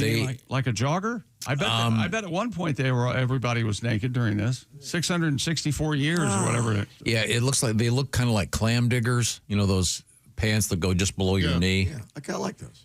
They're kind of a specialized looking trouser. Really? You got to have a pant on to hide your erection. Hide your erection. These look like some kind of specialized pant. They've got some like a weird thing. wrestling pant. Yeah. Are they gathered at the ankles? Yeah. I kind of like those. Yeah, they are. Yeah. Those are like I Dream a Genie pants. Oh, Yeah. they are, yeah. But it just shows these guys covering themselves in oil. Or Hammer Time pants. Yeah. It looks much like a traditional, not professional wrestling, but high school and college wrestling where they're actually wrestling. Oh, okay. Mm-hmm. Yeah. Okay. But why the oil? Yeah, I don't understand the oil either. I think Turkey is the foremost exporter of olive oil. Okay. That makes sense. on a case basis. Okay. In the summer. All right. Oh, good to know. What's coming up in sports? We've got the big time sauna competition, or as it's pronounced in Finland, sauna, and cheese, history making cheese. It's cheese, grommet. Historically, there is a famous sauna competition in which one of the guys died. Yeah. They had to stop the competition. Yeah. He was essentially poached. Yeah. We'll hear about that when we come back. It's just another reminder that we are all made of meat. Mm-hmm. Yeah.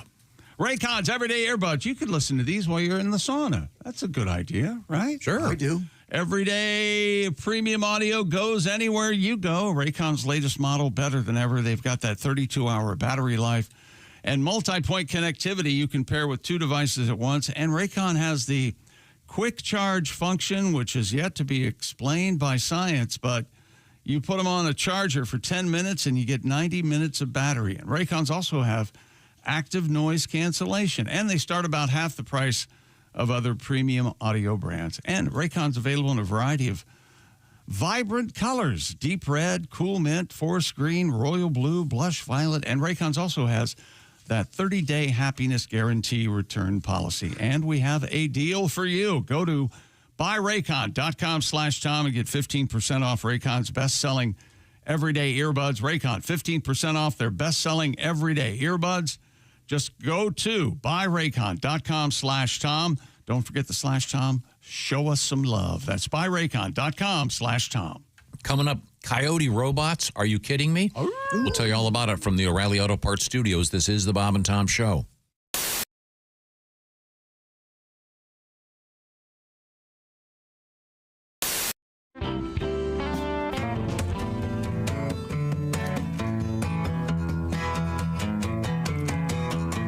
Summer is upon us and the sun is blistering, and all of my valuables, they turn up missing. Can't find my lawn chair, can't find my radio, can't find the yard rake, can't find the garden hose, can't find the cans to throw away the trash. Maybe I should cut the grass. Yeah, maybe. Fescue growing up higher and higher. Guess I went a little crazy with the fertilizer. Can't find the barbecue, can't find the meat. Can't see the neighbor's house across the street. Couldn't find both hands if I use my ass. Maybe I should cut the grass. Wait a minute. Yeah. Should have got it earlier, but I'm allergic. Just too cheap to get a service ticket from the city for a violation. Neighbors think I'm dead or on a long vacation. Well, I got a new shiny riding mower with a 3-blade cutter and 2 cup holders. Where it's gone to is just bewildering. Went to ask my wife and children. Find her purse and keys, but they ain't come back. Maybe I should cut the grass.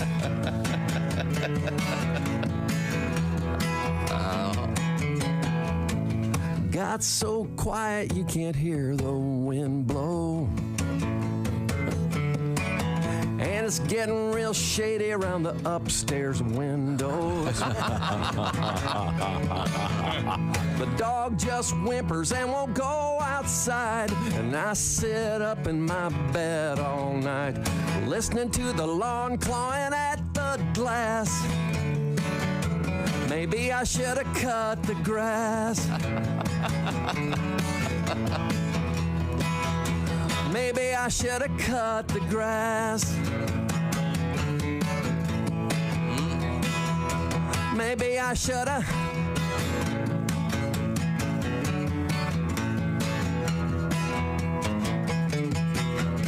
All right. Very nice, Haywood.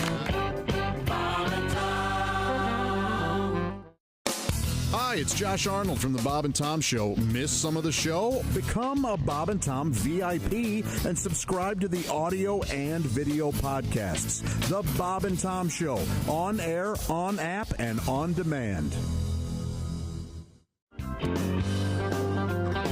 Oh, how I do get sentimental about me carefree days as a lad. We never had toys that were store-bought. We would improvise with things that we had. We made forts out of cardboard boxes. Yardsticks were swords or were spears. But of all these things, none gave the hours of fun like me mother's gigantic brassiere. Oh, me mother's, oh, me mother's, me mother's gigantic brassiere. It was of the finest label, canvas, lace, and stainless cable. Me mother's gigantic brassiere. Yeah! Oh, I leapt from the roof of the garage, though I was but 6 or 7 years. Oh, I would have broke me back, but I clung fast to the straps of me mother's gigantic brassiere. Oh, me mother's, oh, me mother's, me mother's gigantic brassiere. Wing nuts, cleats, and spoiler, brass grommets, and cup holder on me mother's gigantic brassiere. We tied the bra between 2 trees. The neighbor boys, they did declare. We ended the attack with 6 pumpkins and 2 cats flung from me mother's gigantic brassiere. Oh, me mother's, oh, me mother's, me mother's gigantic brassiere. Delicate flower appliques, 8-track tape and safety chains on me mother's gigantic brassiere. One time we used it to slow down our dragster or parasail behind our boat. Then there was the time it was used to airlift an injured skier off a treacherous mountain slope. But most I think of my father's pride when wash day it was done, as he hoisted it up the telephone. Hey, welcome back to the Bob and Tom Show. There's Christy Lee at the Silac Insurance News Desk. So nice to be with you. Here, Jeff, take your jar back. There you go. Now, when he introduces you, you got to reach in the jar and pull out. Okay, There's Pat Godwin. Now telling Jeff Whatever you say, sir. Pat. Hey. Do you know what's happened? Pat, this started out with Jeff explaining this and doing one, and now somehow Tom's explaining it. Yeah, I'm well. People are just joining us. Hello, Jeff Oskey. Yabba dabba woo! Woo! There's Ace Cosby. We're in the O'Reilly Auto Parts Studios. Think O'Reilly Auto Parts for all your car care needs. Get the parts and service you need fast from the professional parts people at O'Reilly Auto Parts. I'm Chick. Hello, Tom. Hello, Chick McGee. And if you could go back to your sports broadcast story about the Wimbledon ladies tournament. No catchphrase? There was a... I have to have a catchphrase for me? Well, I think... I don't have the jar. I thought that's what we were... Okay, hang on a second. Introduce me again. Go ahead. There's Tom Griswold. Give me a second. Go ahead. Okay, I'm ready to go ahead. I'm Chick, and hello, Tom. Rock me Amadeus. I don't know what that... All right. Okay, good. An upcoming match at Wimbledon, top seed on the ladies' side, Arina Sabalenka will face Amanda Asamoah. And I said, Asamoah, she's about a mover. And you guys had never heard the song. No, except Pat. Pat had heard it. That was the Doug Somm version, who was in the Sir Douglas Quintet. And the Sir Douglas Quintet How many people in that? They were actually, I think, from San Antonio, Texas. And the joke was that was the era of the Beatles, so their producer had them, wanted people to think they were some English band. So even though they put the Sir on it. Yeah. So, but this, I believe, is the hit version of the song that you guys claimed you'd never heard before. Claims. We claimed we never. We're just messing with it. Great organ in this song. Too loud. Ready? It's got a big intro. It's a really great sound.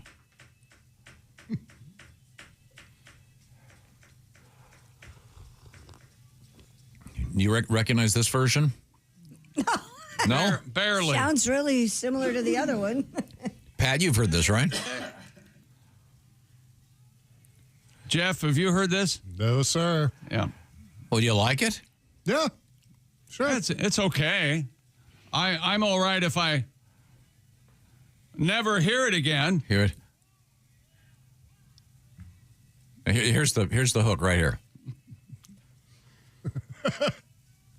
See? Move on. Now, see, doesn't that go with that lady's name? What was it? She's Asa Wipa? What was it? Asamoah. Asamoah. Okay. Did that mean she moves during sex? Is that what they're trying to say? She's you can Instead of just laying there? The poetic meaning can be vague. You ever have somebody like that, Tom? She's about a mover. I think she just sounds like she's an active person that perhaps kind of like putting in a washing machine. You know what I mean?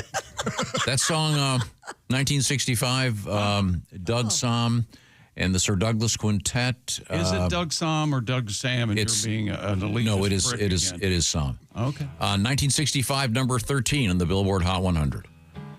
I think Pat might have something. No, Tom. there's a sequel to that too. Oh, really? She's about a mover? Here, Christy lives on a final street, but she doesn't like a brand new house. No. She's about to move She's about to move again. No. That's what she said. No way. She loved to move. I hate to move. Yeah, I don't think she'll be moving for a while. No. She's no. What if? We're going to move me out of there in a put you body bag. What? In a mid-modern. What do they call it? Are they mid-moderns? What do they call those? Mid-mod, yeah. Modern, yeah. Arts and crafts, mid-modern. Those are nice. Log cabin. With I'm on a roll. Andy, would you like to move somewhere now that you're married to Christy? Tom, I've already moved somewhere. She just doesn't know it yet. I'm at work a lot. A mid-century modern is what you're mid-century modern. Yeah, those are nice. What do you live in? What's the style of house that you are? Traditional. You know what style of house we live in, Tom? Loud. Loud. Really? Remember how quiet it used to be? Yeah, I remember. See, I'm talking to myself now. What the hell is that? Entertaining. Hey, here's Chick with the latest sports. Hey, Chick. Sauna enthusiasts descended on a New York spa for a so-called Show Sauna Competition. That's SHOW Sauna Competition. According to the Post, 1,200 people swarmed Brooklyn's bathhouse. Well, that sounds like a... Everybody write your own comment at home. Maybe oil up the boys. Oh, boy. This was, they witnessed the country's first contest to find the best sauna master. So this is like hetero sauna. This is not like a gay bathhouse? I don't know. Okay. The phenomenon of a guided group sauna experience. Is that a thing? Oh, sounds good to me. Is called Off-Goose. AUFGUSS. There's a lot of goosing going on. I'm going to goose you. Here it comes. Woo! And that's no bill. It's a dick. Chick said, make your comments at home. Remember that earlier? I don't know if you can say those dick. Those are two names. No. That's not the bill. That's the dick. There's a guy named Dick in there. There's a guy named Bill. Well, Yeah, but that you said it as a noun. yeah, not you as a used it person. Not as a name. Bless his heart, he can't speak. He's laughing so hard. Sorry. This is good coffee. The 2-day event of Off-Goose, a guided group sauna experience, saw 10 sauna masters perform 13 to 15-minute routines. Oh, God. With lights, music, dance, marathon, narration, costumes, and props to tell a story and score points. I'm totally confused as I to am what's too. going on here. Judges crowned Alonzo Soloranzo, Bathhouse's first director of Off-Goose. The winner of this very first United States competition. It's like you're speaking a different language. No, so it's my understanding from reading this thing that these guys will, do tricks with towels and... No, Tom, no. It's lights, music, dance, there's narration, and costumes. Doesn't say anything about just towels or anything. That would already be there in the sauna. No, so here we go. Competitors were judged on professionality. Is that a word? Do we have... Is professionality a word? Any video of this Do or we have any anything? video of the sauna competition that maybe we could... Competitors were judged on heat distribution. Here we go. Towel technique. Towel technique. Well, that's not... fragrance and storytelling. So I assume that they must be pouring some kind of potpourri on the steamer thing to get an aroma. I don't think you have any choice but fragrance. It's all going to be ass, right? There we go. I found a video of this. Hold on. Now we got to go First of all, through it's the commercial. 163 degrees in there. I don't know how they're moving around. Yeah. And they got a big crowd of people watching them? Really? There's... Do they have a special sauna made of glass or something? So people... It's a huge sauna. It's like, I don't know if you can see this, chick, but it's like a huge sauna, and there's a girl that looks like she's got some kind of a steam thing that she's playing like a drum or I don't know. Oh, yeah, these people are all costumed up. Yeah, it's a gigantic sauna. It looks like a nightclub. Are those people, they're wearing towels. What sauna is this hat? Okay, here's a shot of it, Jeffrey. It looks like the stands at a baseball game. It looks like the bleachers. They've got like 30, 40 people sitting there with towels. Yeah. I've got kind of a sort of a video of it. I think this woman's twirling her towel around. It's from Instagram. Still riding the high of Off-Goose Nationals at the men's bathhouse in Brooklyn. This looks so bizarre. The costumes, music, and towel waving by the sauna masters, and everyone watching the sauna competition, they are seated in the sauna with the competitors. Right. Yeah. So, I wonder if anybody did like YMCA. That'd be the best song to do, don't you think, Pat? Okay. And evidently, they host these group sauna where you can watch guys like every day of the week. This was the competition to find the best sauna master in America, but you can do it every day. You can get it's like an amusement park. You can get a day pass, a treatment, also a rooftop reservation. Now, here's something interesting. Now, the World Sauna Championships used to take place in Finland. Yep. Now, this is a different kind of sauna. This was an endurance sauna competition. However, they had to stop them after 2010. Why's that? The Russian competitor died during to death? Yeah. It But says he won. I'm not right? Well, I don't. I think you have to live to unless win. they take you out, he stayed in the longest. Yeah. The contest was held in Finland in Heinola, Heinola. Isn't that right down the road from Shinola? You don't know your heat from Heinola. It challenged participants to endure sauna temperatures over 200 degrees Fahrenheit. 200? During the 2010 final, both finalists collapsed after 6 minutes in 230-degree heat. Oh, my God. One died.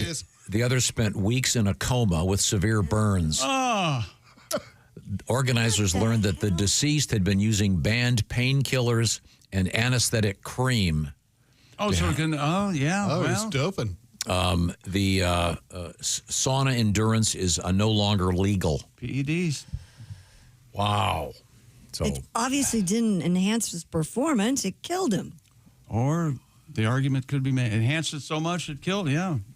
He flew too close to the sun, Tom. Yeah. what would the value of that be physically, getting in 230 degrees? You're essentially, you're cooking yourself.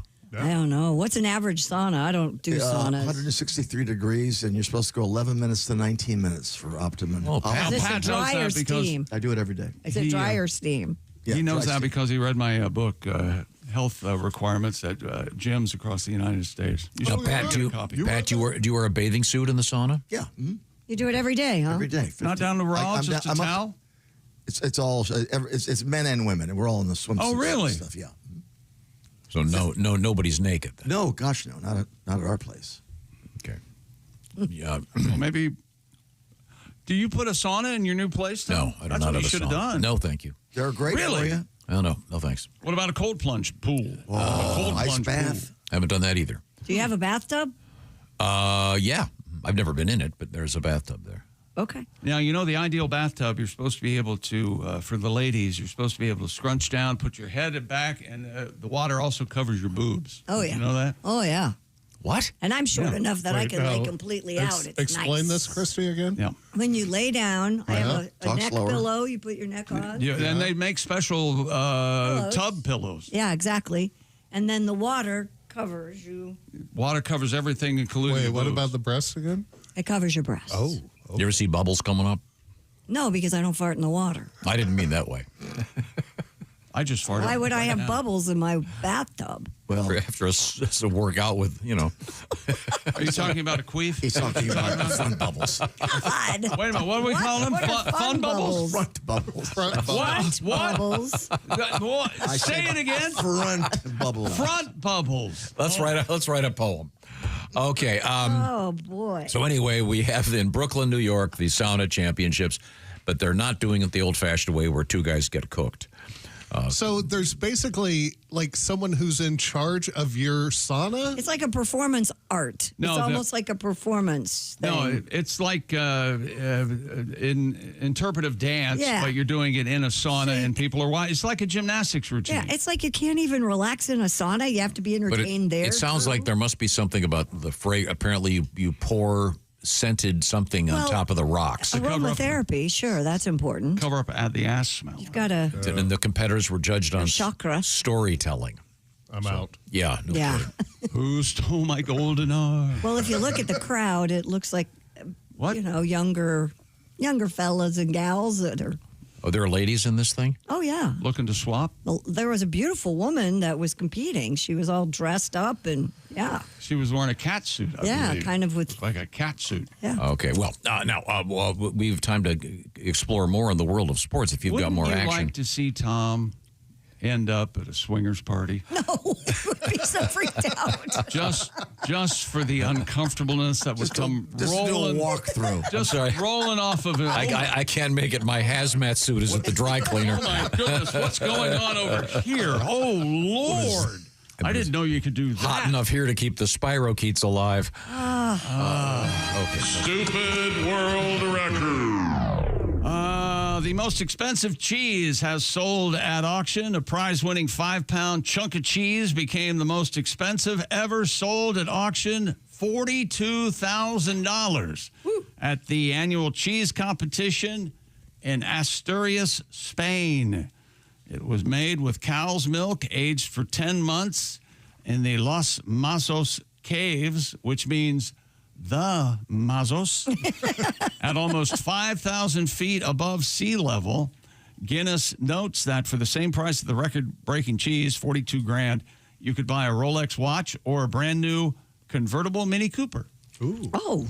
So it's 5 pounds of cheese for $42,000. And I like cheese, but I don't know if I could spend that kind of coin on cheese. Do you get the crackers too with it at least? I don't always eat crackers. I'll just have a bite of cheese every now and then. Okay. Oh yeah.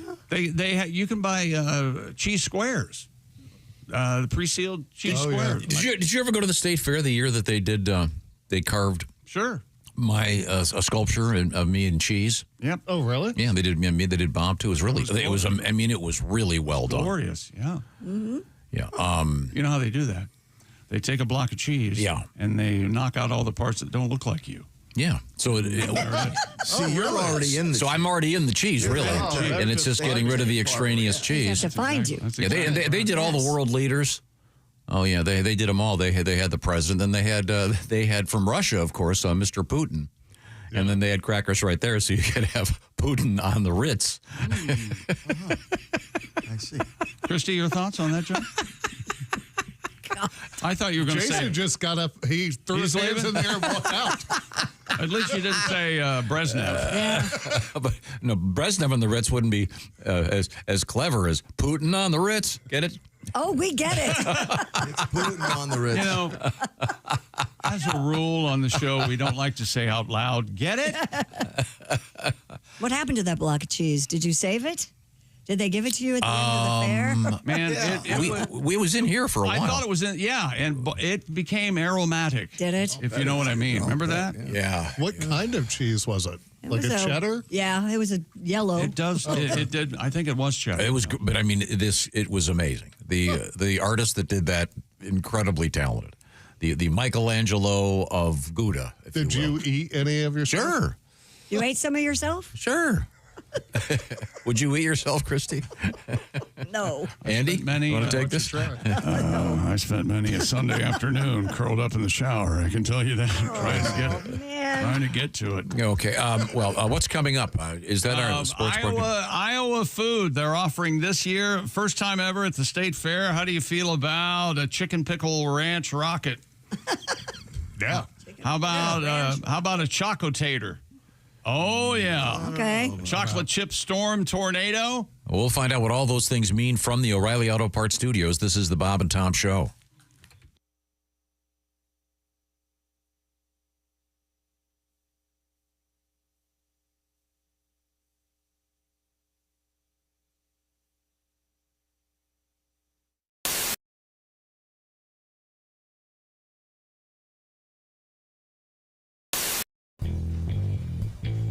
A look at their car is perhaps the best way to introduce the uninitiated to WFBQ Radio's morning team, Bob and Tom.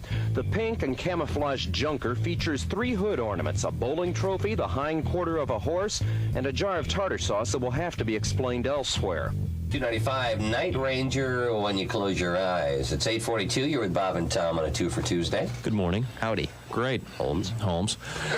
Sherlock. Let's play word association. Okay. Howdy. Holmes. Sherlock. Holmes. John C.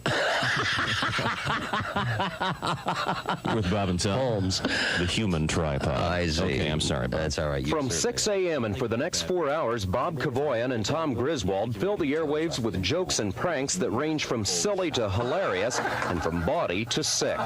Why is sex like hair? Why is sex like air? I give up, Bob. Because it's no big thing unless you're not getting it. They deliver a National Lampoon sort of humor that leaves the audience laughing while wondering how Q95 can broadcast some of the things they say. Half the joke is in your mind. The joke isn't stated outright. Mm-hmm. The person has to put something into it to get something out of it.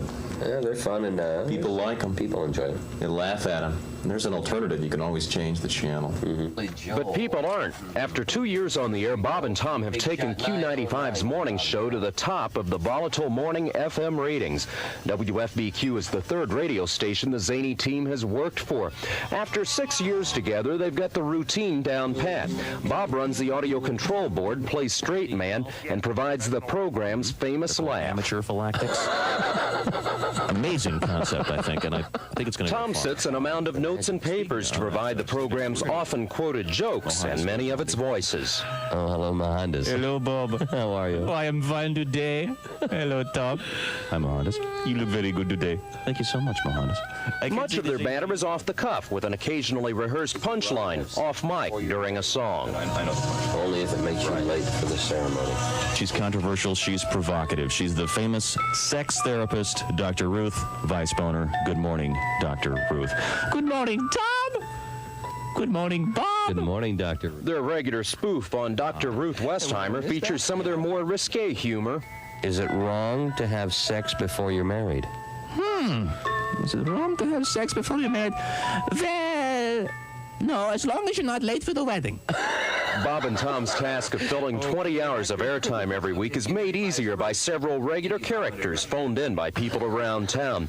Nightclub owner Sonny is a favorite. Great approach. How are things going on at the track? I know you're running the mystery flesh tent this year. Everything is going just fine, Dow. I bred that baby up, throw it in some shortening, and serve it up. It's the mystery flesh tent, Dow. It's located, of course, in Turn 1. It's right there in Turn 1 where people seem to be the most hungry and the least discriminating. Other characters are voiced by regular visitors to the studio. Ladies and gentlemen, the President of the United States. Tiger Don Bardo. Good morning, Bob. Good morning, Tom. Good morning, Your Highness. Q95 midday personality Jay Baker voices the spoof on Richard Nixon. Now, do you remember Ronald Reagan visiting the German cemetery over the weekend? Oh, that's right, yes. The media referred to it as the Nazi cemetery. You know, I was the one that put him up to that. I see. I said, babes, this is going to be so beautiful for your career. Trust me on this one. I told him, I said, when I was a young boy, I heard the phrase, the only good Nazi is a dead Nazi. I said, Ronnie, you can't miss a whole field full of dead Nazis. You slide over there, you put the wreath down, the wreath, and you're cruising. Bob and Tom say they get very few complaints from listeners as they poke fun at every special interest group imaginable, and station management has left them unrestrained on the limits of their humor. After 2 years, the result has been high ratings, a devoted following, and 2 happily transplanted Hoosiers who say they just might stay to grow old and gray on Q95. Could be. It's very possible. In fact, it's already started. Bob's getting gray. Yeah. Tom's getting old. Yeah. This is Greg Todd, Channel 6 News.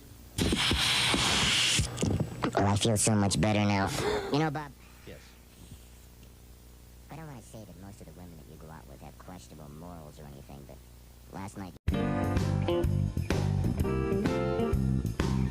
People, here's what people don't understand go about on. the Bob and Tom Show.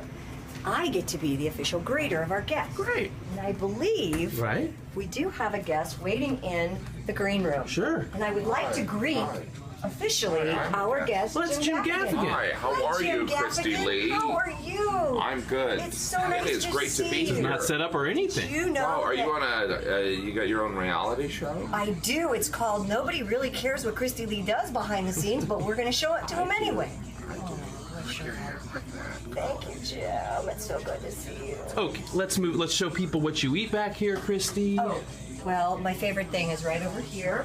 This is called chocolate-covered raisins, or I call Nirvana. Sure. Have a. And you know what's great is the way that's set up is like there's tons of hands going in there. Yes. And so hands are usually covered with feces. So. He's absolutely right. So now you're going to ruin my favorite Enjoy. snack in the green room? The treat. There used to be soup here in the morning. What happened to the soup? There used to be different things. He retired. Or does it come at like 9 or He something? retired. So now we have to eat things that look like feces. So that's it. Or is it kind of... Hi, this is Chick McGee from the Bob and Tom Show. Thanks for watching this morning's show. To listen, just go to bobandtom.com and check out the list for a station near you, or stream the online radio station on our website and the Bob and Tom app. The Bob and Tom Show, on air, on app, and on demand.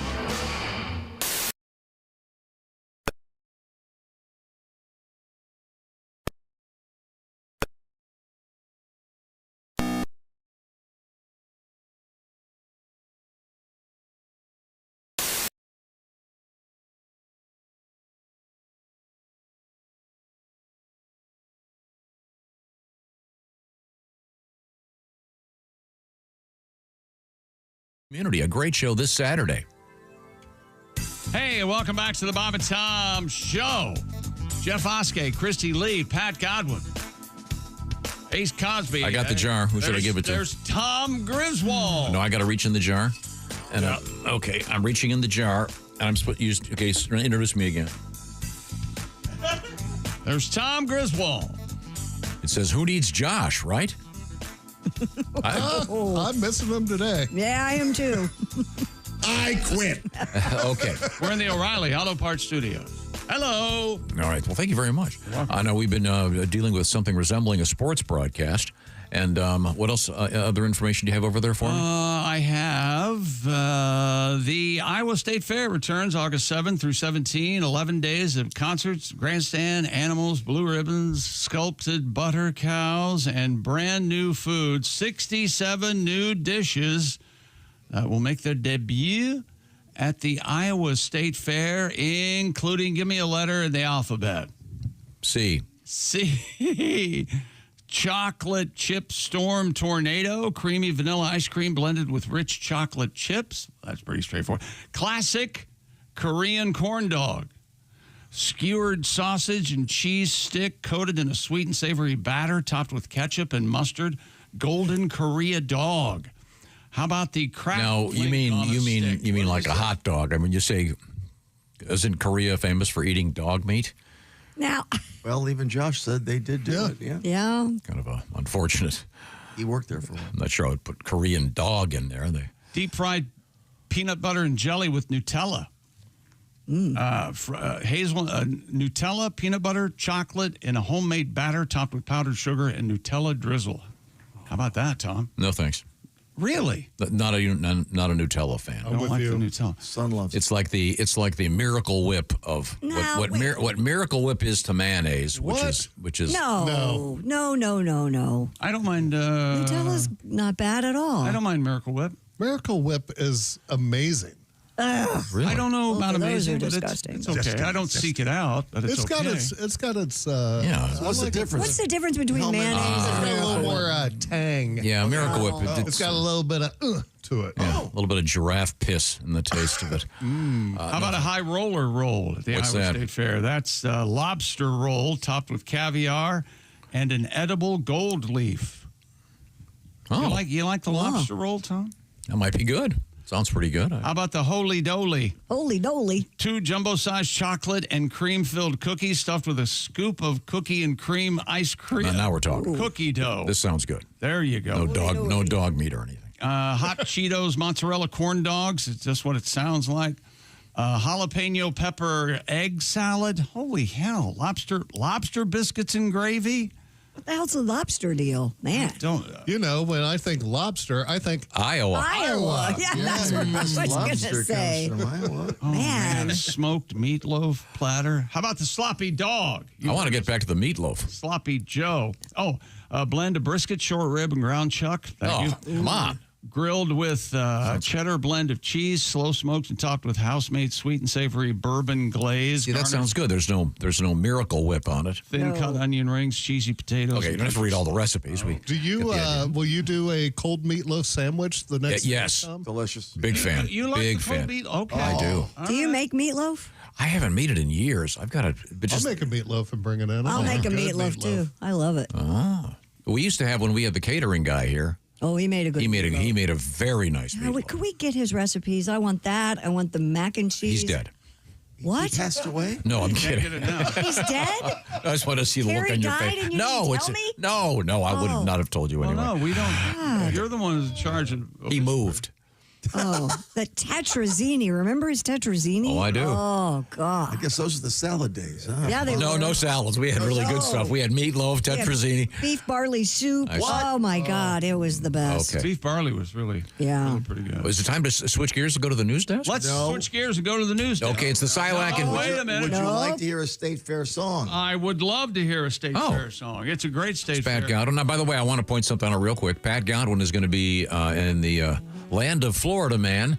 He will be in Sarasota coming up a week from... You start a week from tonight, is that correct? Correct, yeah. Okay. Sarasota. Drive. McCurdy's Comedy Theater. I've done that the last 5 years. It's brutal with the 14-year-old. I'll be sure and stop by the Snaggletooth Lounge at McCurdy's. That is really... McCurdy's Theater starting a week from tonight in Sarasota, Florida? Yes, sir. All right, okay. And you'll open with this song. I will not. I'm going to do it right now for you guys. It's very special. These special songs I don't do in the show. They're for you guys.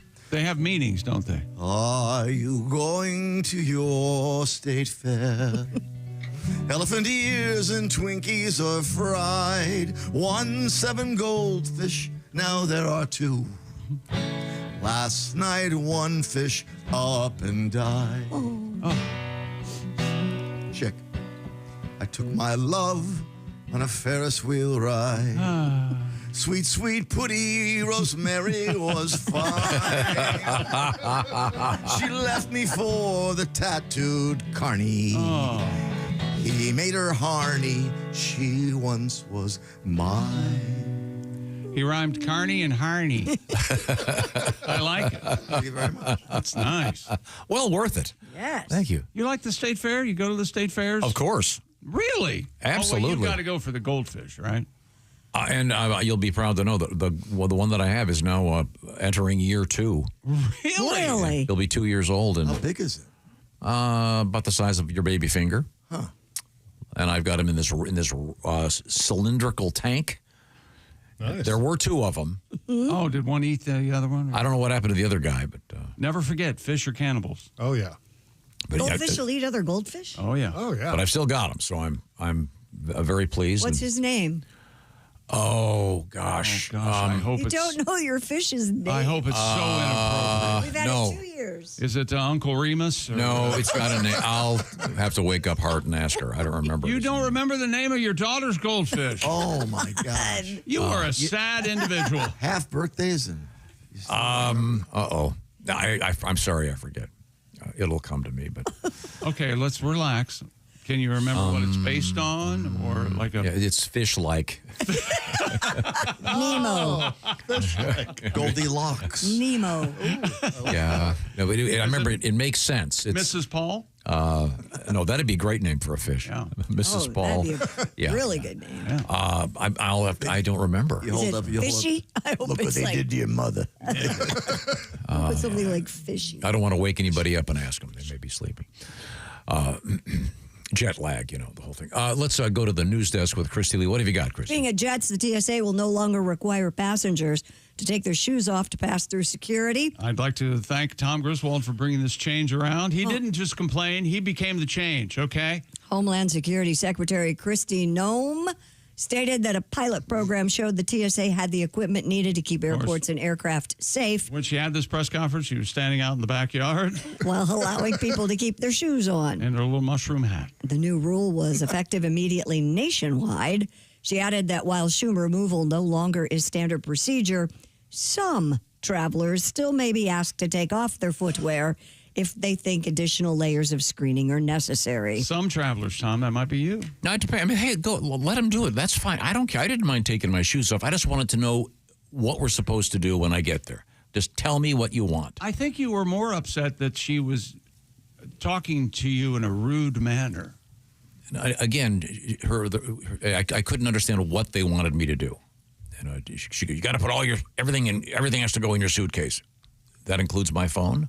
No, and then she throws this dirty dog bowl. That goes in here. Actually, you could have put your phone in the suitcase. That would have been okay. I know, but I would have been happy to. I just want them to tell me what to do. I don't work there. I don't know their protocol. It's different at every airport in the GD world, okay? Actually, here's a little something that Jason, our producers, put together for you, Tom. A walk down memory lane. TSA lady was a total bitch. It wasn't a big fat bitch, was it? Fat bitch. Oh. That bitch gone. If you're that fat bitch in Philadelphia. For that fat bitch. I'm going to cut you, bitch. Is he a big fat bitch? Radio bitch. You're a big bitch. You ever know that? I asked for cream, you fat bitch.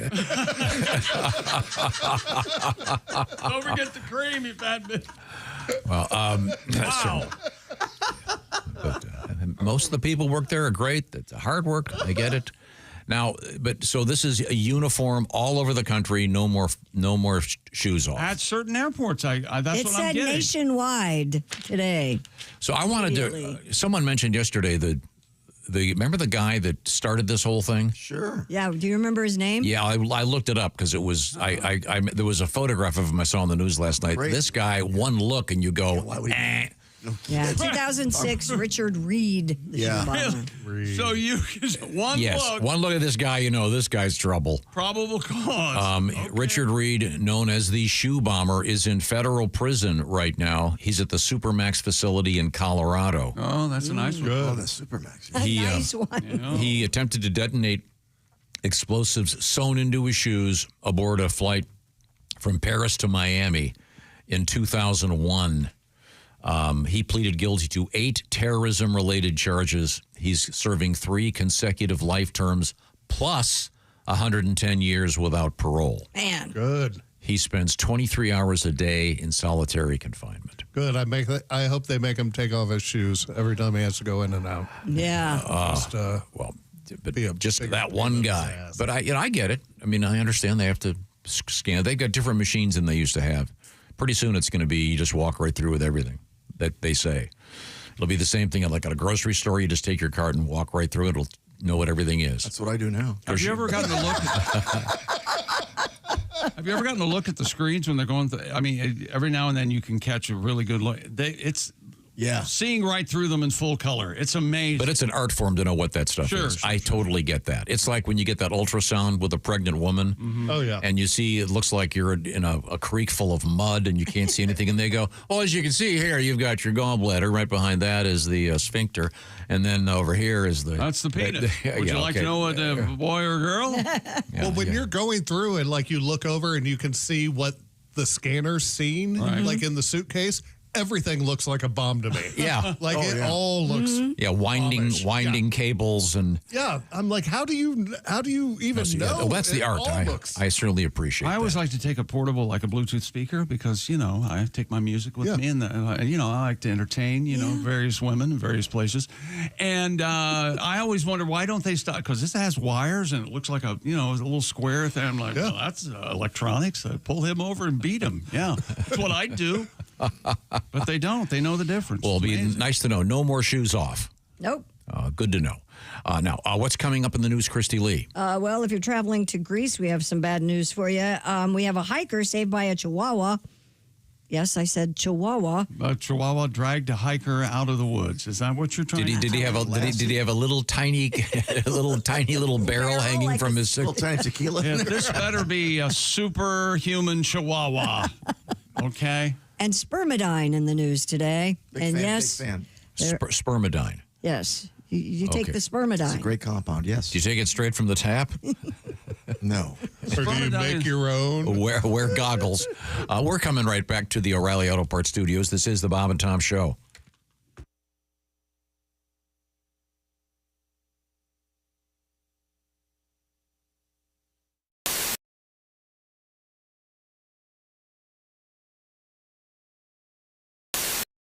I did a show at this dance club. I don't know if you can tell by looking at me. I don't like to dance.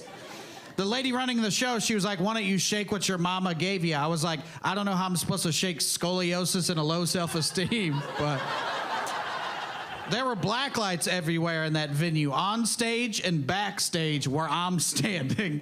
And I was just doing the normal pre-show check, and I had a stain on my pants right here. I know. I felt the same way. What had happened was, you know when you put your pants in the washer and you dump the soap in, it all landed right here, and that shows up under a black light. I didn't know that, and neither did anybody else. Because I was on stage and everybody was like, oh man, that is a lot. It was a capful, it was a lot. That's 2 loads, so.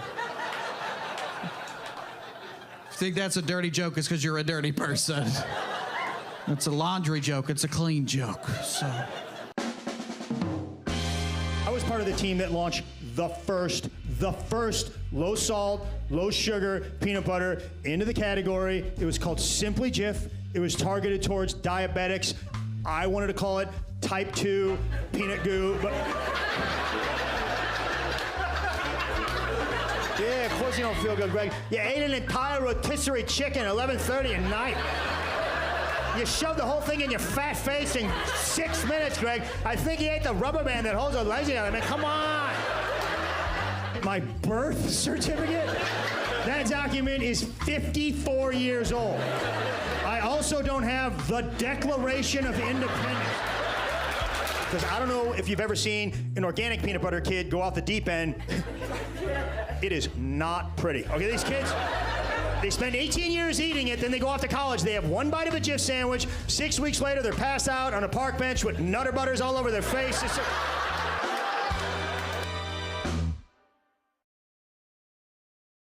The airport has got like magical powers. The airport's the only place where like you could be on the floor eating a salad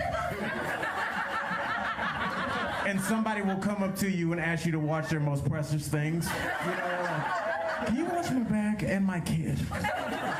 Name 8 Jackson, you know, slot 32B or whatever, and you just go find your car. And I went there, and you know, 29, 30, 31, and then there's no 32. It just started with another rental car. It's like, I know I can't ask like, where's 32 after 31, because they might not let you take the car, you know.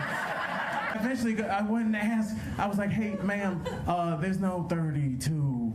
There's just budget." And she goes, "Oh, we merged with budget, so that's an Avis car. So just take that." I should have just taken the car on the off chance that there was a corporate takeover. I wasn't.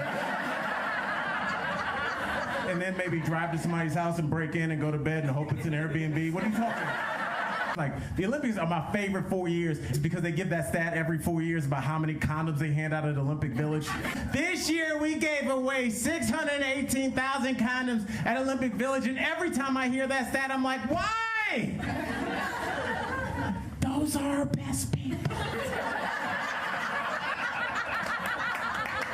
What are we talking? That kid would be perfect. It'd be good on the land and the sea. It'd be like a first human Range Rover. What are we...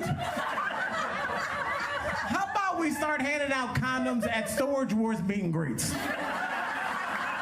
I'm a basketball fan, and they said, like, if everything works out perfectly in the next 3 years, LeBron James and his son will be in the NBA at the same time. I was like, oh, that's cool. But then I did a little math of my own, and I figured out that in 6.5 years, me and my daughter's student loans are going to overlap.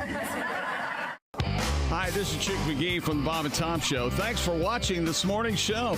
To listen, just go to bobandtom.com and check out the list for a station near you, or stream the online radio station on our website and the Bob and Tom app. The Bob and Tom Show, on air, on app, and on demand. Yeah, how about this, Bob? Red or black? That would split it up. Black. It's a black card. Okay. Chick, would this be a club or a spade? Club. See, look at this. See, we're narrowing it down. Now we're down to 13. Would you say a high card or a low card? High.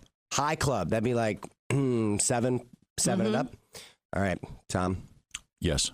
If it's a high club, it's a 7, 8, 9, 10, jack, queen, or king. Okay, jack. It's the jack of clubs. Oh, You'd jack. say this is pretty fairly chosen. Now, yeah? you're not touching the cards. I'm not touching it's been there the whole time. The cards are sitting in a little box. Jack of clubs. Jack of clubs. So when we drove in today, I was sitting in the car and I took one card out of the deck. Right. And I'll do this really, really slow. You can kind of let them know. Justin is holding all of the cards. You'll see one card in the deck is turned the opposite direction from all the rest. Yeah. One Are you card. kidding me? And that one card is This Jack. No way. Okay. Get a car. Get this guy out of here. Weird, right? Hey, we're a witch. Hey, wait a minute. Witch. Where are my car keys? Hey, can you fix Justin? We need a magician. Can you fix Chick's computer? Oh my gosh, you're just in time, Justin. It only plays Steve Miller. Yeah. Uh-oh. Are you kidding me? Weird, right? Yeah. We have to.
Generators.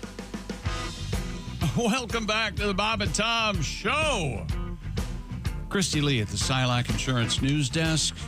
There's Pat Godwin. Hello. Hello, Jeff Oskey. Hey, buddy. Ace Cosby's here. We're in the O'Reilly Auto Parts Studios. Think O'Reilly for all your car care needs. Parts and service you need fast from the professional parts people at O'Reilly Auto Parts. There's Tom. I'm reaching into the jar. All right. After you introduce me, I'm supposed to read whatever comes out of the jar here. Here's Tom with a new catchphrase. Just sitting, waiting, loving. Ooh. That is my favorite one so far. You like that? Yep. Sitting, waiting, loving. Sitting, waiting, loving. Now, we've got Christy Lee at the Silac Insurance News Desk. She's right there. I can see her. And you can, too. You can check us out on the YouTube. But right now, we're going to check in with Christy. What's happening? It's a compound called Spermadine, and Leslie Kenny, founder of Oxford HealthSpan, told the New York Post, Spermadine is the Swiss Army knife of longevity.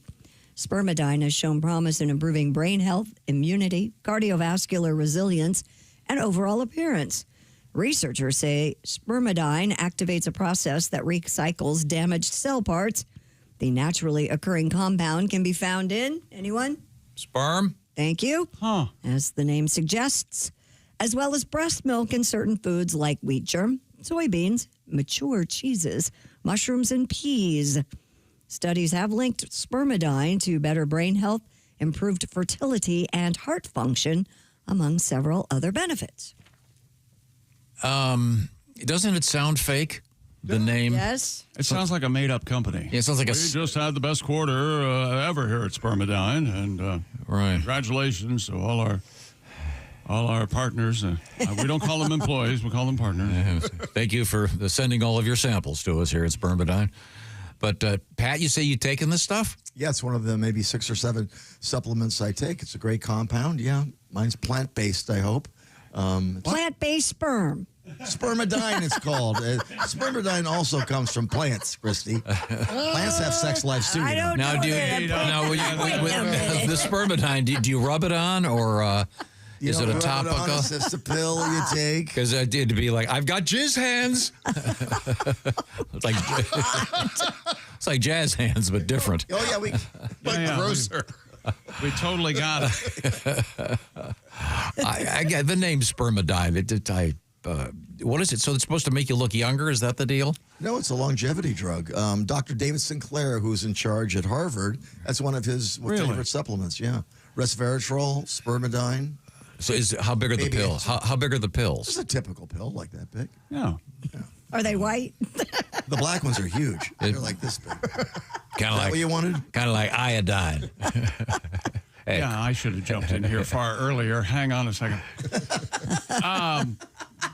The Pop-Tarts Bowl has announced that the 2 surviving, in quotes, mascots from last year's game, the Pop-Tart College Bowl game, Tom, they're sending them to Dublin, Ireland for this year's Aer Lingus College Football Classic at Aviva Stadium. The Pop-Tarts, Frosted Wild Berry, and Frosted Hot Fudge will join Iowa State and Kansas State, the previous two winners of the Pop-Tarts Bowl, and going overseas for the first game of the college football season on August 23rd on ESPN. Now, as you recall, the college football, the team that wins the Pop-Tarts Bowl gets to eat the mascot at the end of the game. And I believe we have the process video where the Pop-Tarts dancing around on top of a toaster with a sign that says "Follow your dreams," and he's being lowered into the toaster. Oh, dear me! And that's gotta hurt. Yep, that people are singing and dancing, and then you can see the Pop-Tart rolling out of the toaster, and there it is, all nice and cooked, and they come up and they break off a chunk. They're going to eat them. And they're going to eat them. A giant Pop-Tart. And that's going to be in Dublin, Tom. August 23rd, the first official college football game of the season. Isn't that exciting? Flying to Ireland. Yeah. On Aer Lingus. Aer Lingus. Yeah, they merged with Continental. Is that right? Really? Yeah. What was the, what are they going to do about the name? Continlingus. Oh, yeah? I think that's going to be very popular. I think it's more popular than people realize. Oh. Yeah. So the Spermadine, I want to get back to Spermadine. Okay. Spermadine. Doesn't it sound kind of like a really bad name for a diner in a seaside town that has whale watching? Spermadine? Well, not all sperm. We named it. It's called Spermadine. People think it's funny. Hey, Christy, iodine on them boobies. What is going on? Iodine on those. I dine on them boobies. Lap them babies up there. That's what I'm going to do. God. Where do we go from here? The Spermadine, I had the cream of wheat. Stinky on the tongue. So, Pat, you're telling me you take Spermadine. How long have you taken it? It's been at least 6 months. What do you take it for? Longevity. Oh, in the bedroom. No, just life in general. Yeah. It's one of the brain health, immunity, cardiovascular resilience, overall appearance. Maybe that's why you're losing weight. You're trying to draw what you got going on out even longer? You know, I just thought about that. That sounds like a horrible trying to drag out those later years that are so wonderful. Yeah. You call this living? They don't give you your 20s back. Those 90s you... Okay. I always hate about that stuff. It adds 5 years to your life. Not good years. Like if you gave me 5 more years in my 20s, that would be great. But I don't want to live to 95. Who gives a crap about those 5 years? By the way, so I'm trying to find out more about Spermadine. Do you remember this story, Christy? The salmon sperm facial fad? Oh, yeah, that was a big deal. The Kardashians did that. And Jennifer Aniston reveals that she uses salmon sperm to increase collagen levels in her skin. Mm-hmm. Well, man. You know these ladies' husbands have to be mad, though. Like, you won't let me, but you're cool with a salmon? Like, really? Yeah. I'm not going to ruin your fantasy, but they're not really putting salmon sperm on their face. Oh, what is it? The compound that's found in salmon sperm that they make into a...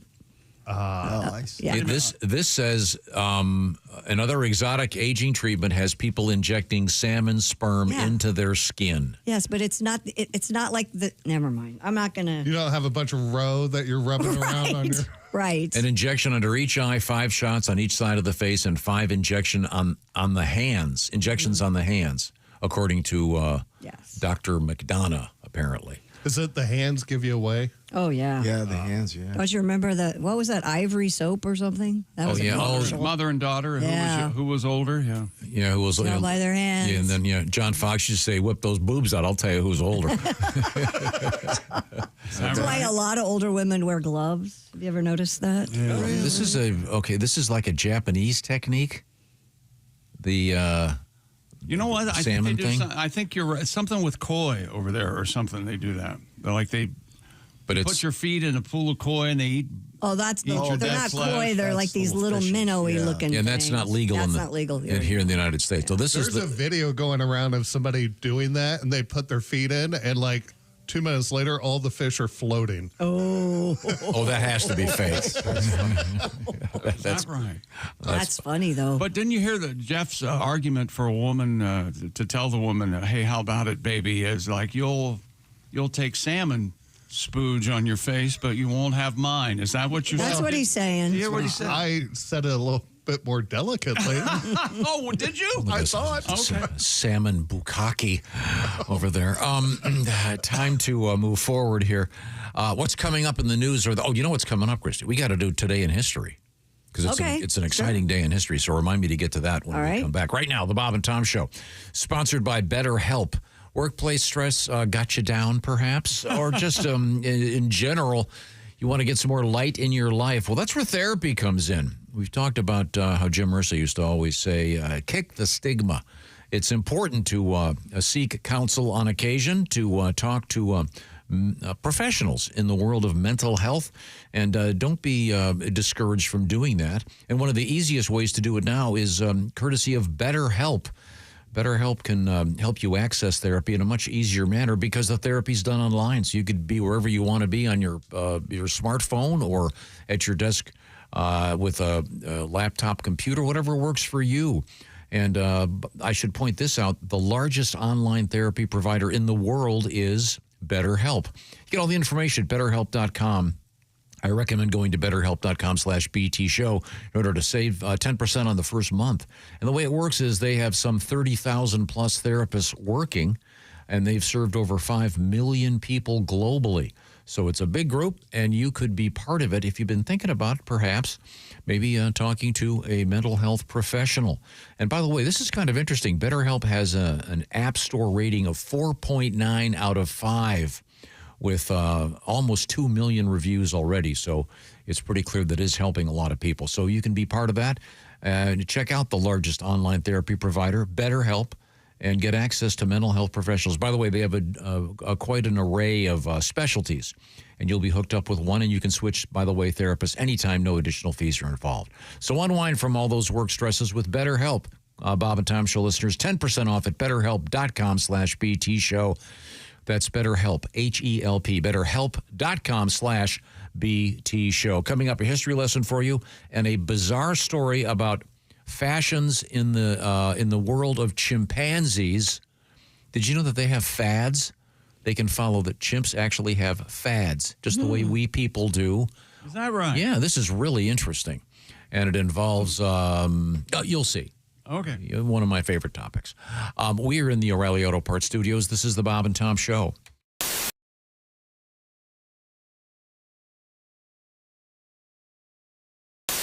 Middle-aged fella, 40 years of age. 40 Is that years middle of age, age. technically? No, I guess not. I mean, I guess. Really, what's life expectancy? Around 80? I'm probably halfway there. You think you're going to make it to 80? Not a chance. I know. I'm going to have a heart attack while I'm weed eating around my tomato plants. All that's all. Now, you're a Southern guy. Are you a smoker? I'm not a smoker. Do you do I was raised by two people that smoke. I tell people these days we should bring smoking back. We were better people when we did it, And I mean, I believe that. And we smoked them at the wrong time. We smoked them when I feel like the world was great, when brick homes were $60,000, healthcare was affordable, And now we need Marlboros now, Well, this is what I tell. Here's my real. If you're going to take away mental institutes, you can't have $21 cigarettes. You got to have $4 Marlboros if there's no nut houses. Okay. You bring back the nut houses, we'll go $30 Marlboros. But you can't. We're fighting for our life out here. Okay. I mean, we got to give cigarettes back to people that need it. Y'all remember back in the day, you'd see somebody outside of a gas station walking in small circles, smoking a cigarette. Oh, sure. You knew to give them a minute. They were trying not to go to jail. I believe wholeheartedly about. I'm not talking about bringing them back to restaurants, but people. You go on a walk and look around. People need cigarettes, not vape pens. You get vape pens, it happens too fast. You get to that cotton candy immediately. A Winston 100, you're going to figure some stuff out. You know what I mean? Bravo. Yeah. Hilarious. So true. Yeah, man. I mean, I believe that. I don't smoke, but I've seen the magic of cigarettes. And people that haven't been around cigarettes, they've never seen a cigarette save Thanksgiving. Because it happened. No, y'all have seen it happen, man. Aunt Barbara was about to say something that was going to turn that dining room upside down. But now she's out on the screen porch making a business decision. You know what I mean? Somebody's out there talking to her. Yeah. Going, hey, Barbara, they don't mean that. Yes, they do, Tammy. They say this every year, Tammy. She's always been like that. You know that. That is the realest thing. That's great. I saw a black woman in her yard. I was at a stoplight a couple months ago.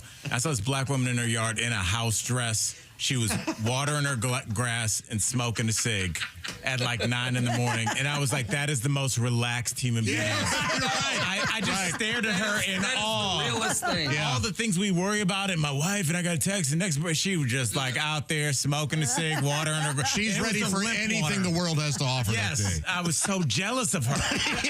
I still think about her. That's a perfect visual. Yeah. Biggerstaff. Are there a lot of Biggerstaff is my last name. Yeah. It's a German name. It means probably going home alone tonight. Do you get the porn jokes with that one? Always. Oh, yeah. All the time. Is your middle name looking for a? You know what? I was doing... Looking for a. That Bob looking for a Biggerstaff. I wish you had a. That wouldn't be good. I wish I got it. I wish I had a. Get this. I'm doing a show a couple weeks ago. Girl comes up to me after the show. She's like, wow. Yeah, hot chick. Amazing. Yeah. I know. Yeah. Play along. Yeah. Then what happened? She's like, Biggerstaff. She goes, that's my last name too. And she shows me her license. Right? She's like, we've got to be related. She's like, we're gonna party tonight. Oh yeah. And one of the other comedians is like, hey man, I think you got a shot with her. I'm like, You're long lost. I don't know. You know, when the conversation starts with "we've got to be related," probably not going to end with me having sex with her. Yeah, probably not. I'm going to try. Sure. Yeah, because you're a guy. Sure. Right. I know how these things end. Yeah, I know. Yeah. Stay positive. Yeah, first cousin or not.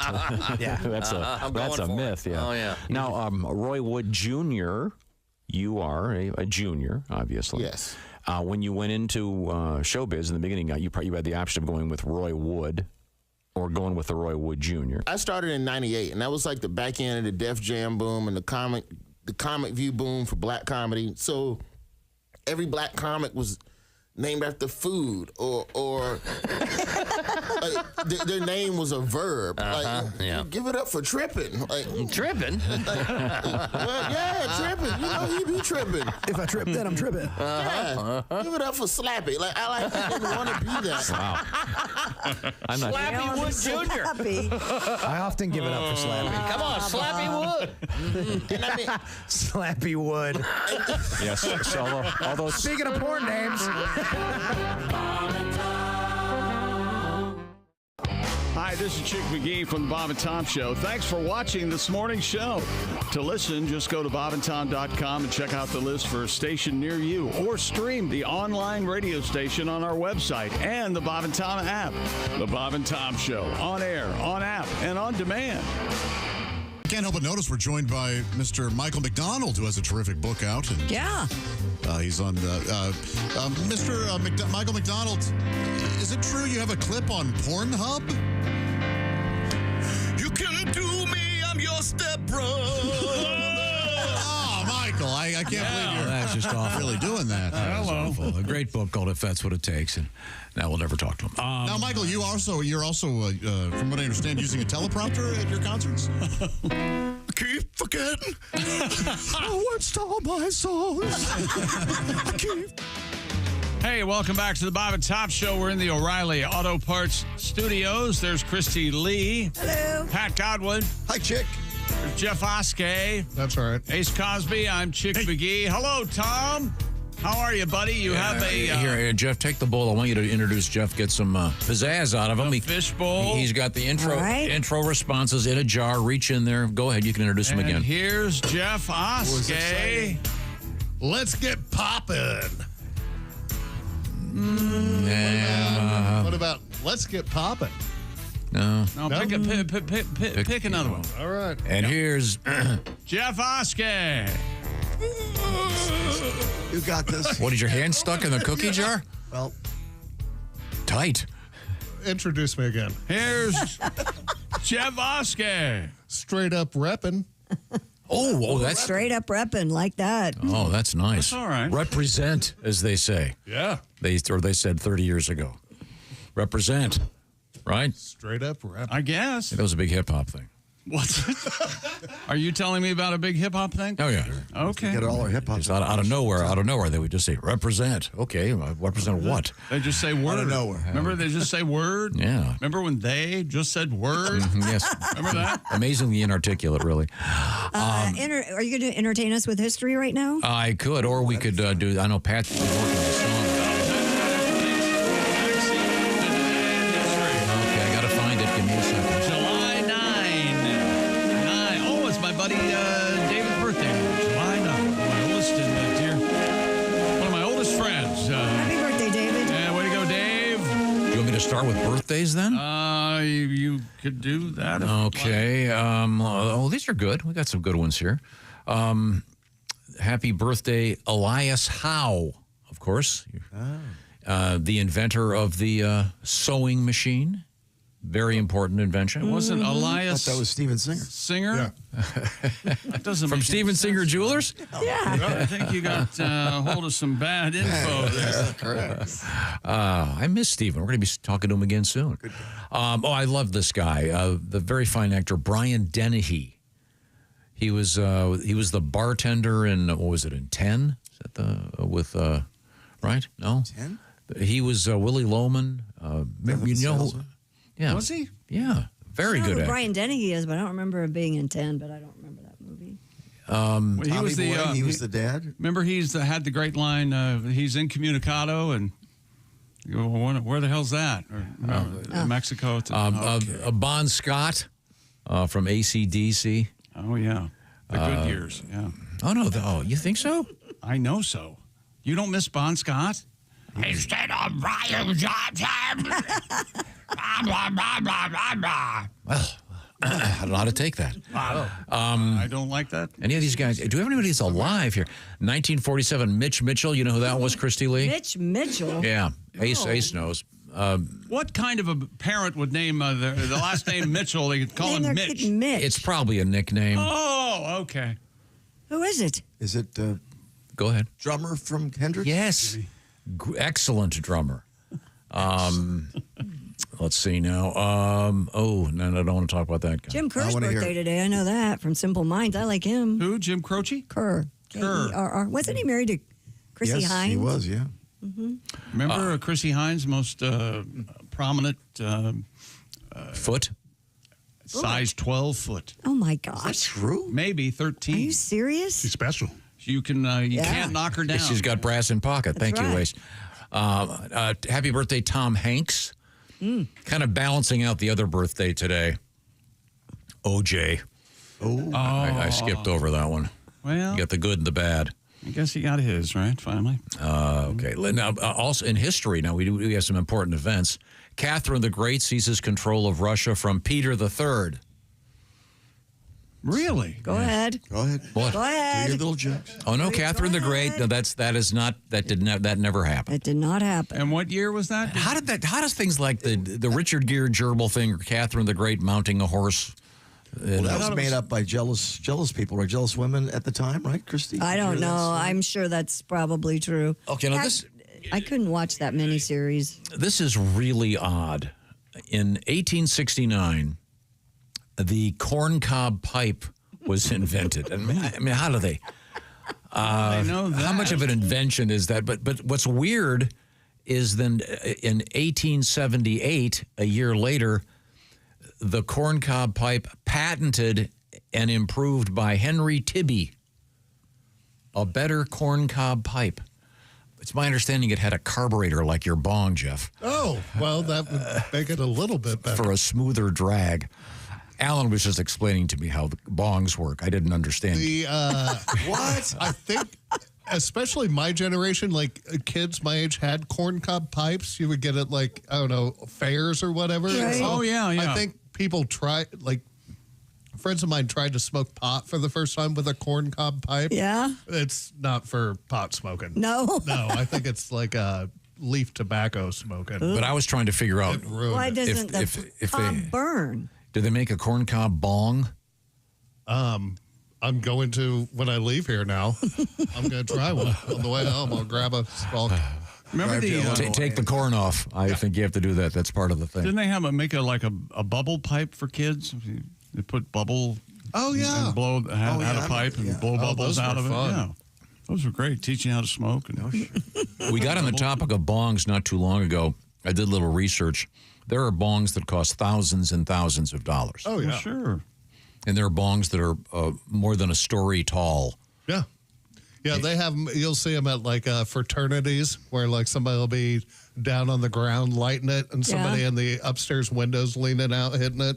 Like it'll be like. What's the advantage of that? No kidding. Just having fun, man. Yeah. There's no advantage. You know how you think the world record for purchasing cheese is a fun thing?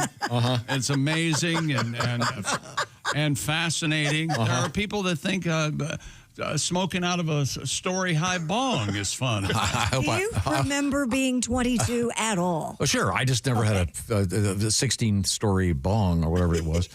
I mean, it sounds like fun, I guess. Yeah. Probably easy for the fuzz to see you, no? Oh, yeah. Yeah. Well, you do. Oh, hang on. You do have to worry about the fuzz. What do you... Seriously, be honest. What year is it in your brain? 71? 70? Go ahead. Okay, no. I'm sorry. In 1956, American Bandstand debuted with Dick Clark. Yes, it did. He was 27 at the time. And they forever called him the world's oldest teenager. Correct. Okay. He did not age. Used the bathroom next to Dick. Did you? Yeah, right at the other, right next to me in the urinal. Did you look at it? I did. I said, Dick, that is an amazing. It's a hell of a bandstand. Clark. Pat, you have redeemed yourself. Amazing. Hell of a bandstand. That is very nice. Yeah, Dick was in here a couple times. Did you remember what he said when he was in here? No. I don't know if you were in the room. Bob will back me up on this. Is that right? He said you were the best broadcaster, including him in the history of the world. He walked in here. This is a behind-the-scenes true story. Dick Clark walked in here, and he said something really funny just happened. I'm sorry. We were doing a commercial break, and he had gone out of the room, and he came back in, and he said something really funny just happened. I just got a phone call. I'm a billionaire. I'm like, whoa. And he said, yeah, it's not from anything like this. He goes, I was talked into investing in a Mexican phone company a couple of years ago, and it just paid off. Oh, okay. I'm not sure what that phone company was, but how weird. And why would he be telling us? Well, he's telling everybody. If you were a billionaire, wouldn't you? He was a billionaire in pesos. Yeah. Wait a second. That doesn't count. I don't think I'd tell everybody if I was a billionaire. I wouldn't say a thing. No. Yeah. I don't think I God, would. can you imagine how difficult you'd be to talk to if you were a billionaire? Oh, man. I mean, it's hard now. I've said, if I win the lottery, I wouldn't quit my job, but I'd be a bitch to work with, I can tell you. What's first? You wouldn't quit your job and move to London. I would now. Yeah, absolutely. What's the first thing you'd buy? First thing I'd buy? Island? Well, if I won $1 billion, first thing I'd buy. Now, Hitman doesn't count. No, that's got to be under the table. I would move to London. I'd buy a nice flat, and then of course I'd have a couple $100 left, and then out of $1 billion. Yeah, very expensive. Do you have a country home too? You need a country home. Possibly, yeah, out in the country. Out in the country. Would you get some professional companionship? Yes, I'd buy some prostitutes because Josh isn't here. We have to talk about prostitutes and order a couple dozen pizzas. Would you? Are you comfy now? Are you feeling more comfortable? And some hand lotion. Would you get exotic prostitutes from different countries? Yes. I'd like you to meet. I'd like you to meet. This is Suckalina. Washed and brought to my tent. I would insist the names of the prostitutes would coincide with the names of their countries. For instance, Diana from Denmark. That's right. Sylvia from Spain, stuff like that. She's sweet as a Danish. Creamfield. Now she's Creamfield. Maybe I'm a Danish. Holly from Holland. Holly from Holland. There you go. No one likes you, Tom. I don't know why. Why would you do? Okay. I'm sorry. This is a happy birthday to the late Dick Clark. Now, I think we have time for this other story because I know Pat wanted to play a song. I'll give a little bit of background. We were talking about the the annual cleanup in New Jersey. They do it every year. It's the Clean Ocean Action Committee's beach sweep. It's amazing. They get thousands of pounds of debris this year, including everything from cigarette butts to abandoned coolers and a lot of plastics. Medical waste. Yeah, a lot of medical waste. But they do a great Nasty job. Jersey Shore. Yeah. They have thousands of volunteers every year in New Jersey that do this. So bravo to them. The Clean Ocean Action Committee. And they do more than 24 towns all along the Jersey Shore. Pat, I know you're familiar with that area. I was an hour away from there, and it's absolutely true. The water's filthy, and they would have to really clean it up so people could go in. Yeah. Mm-hmm. And I, myself, was afraid to go into the ocean, as nervous could be. I was afraid to go into the ocean because of that sight in the sea. 2, 3, 4, tell the people what you saw. It was an itsy bitsy kind of soupy yellow cornfield piece of poopy that I saw in the ocean today. A teeny weeny brown zucchini, undigested tortellini. So on the beach I wanted to stay. 2, 3, 4, stick around, I'll tell you more. I was afraid to go into the water because of the fecal bacteria. And I heard about the medical waste and the surrounding hysteria. 2, 3, 4, tell the people what you saw. It was a rust-encrusted 12-inch hypo, a big old needle used for lipo that I saw in the ocean today. And an itsy-bitsy kind of soupy yellow cornfield piece of poopy. So at my home pool, I'm going to stay. Oh, thank you very much. And thanks for the cleanup.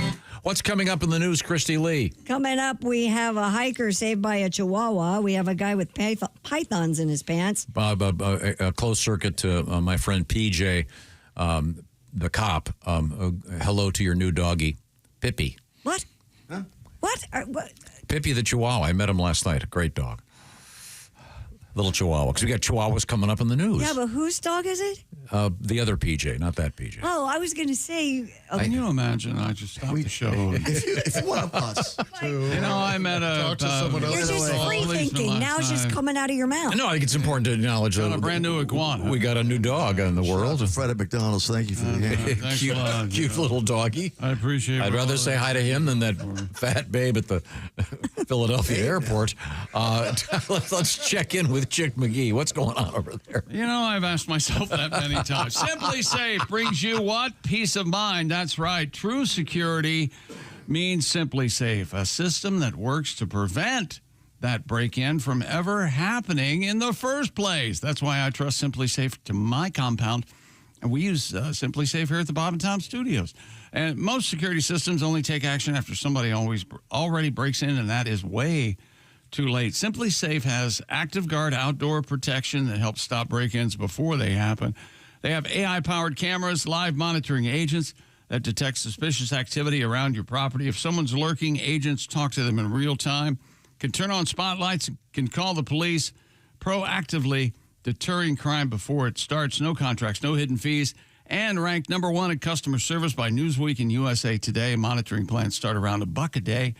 60-day money-back guarantee. Visit simplysafetom.com right now to claim 50% off a new system with a professional monitoring plan and get your first month free. 50% off, first month free at simplysafetom.com. There's no safe like Simply Safe. Thank you very much, Chick McGee. We will return. We'll find Christy Lee, of course, at the Silac Insurance News Desk. We have chimpanzee news. Mm-hmm. Chimpanzees have fads and fashions, and we're going to find out about chimpanzee fashion. Mm-hmm. Chimpanzee, and they have fads. This is amazing. All right. They're more like us than you'd like to think. We are in the O'Reilly Auto Parts Studios. This is the Bob and Tom Show.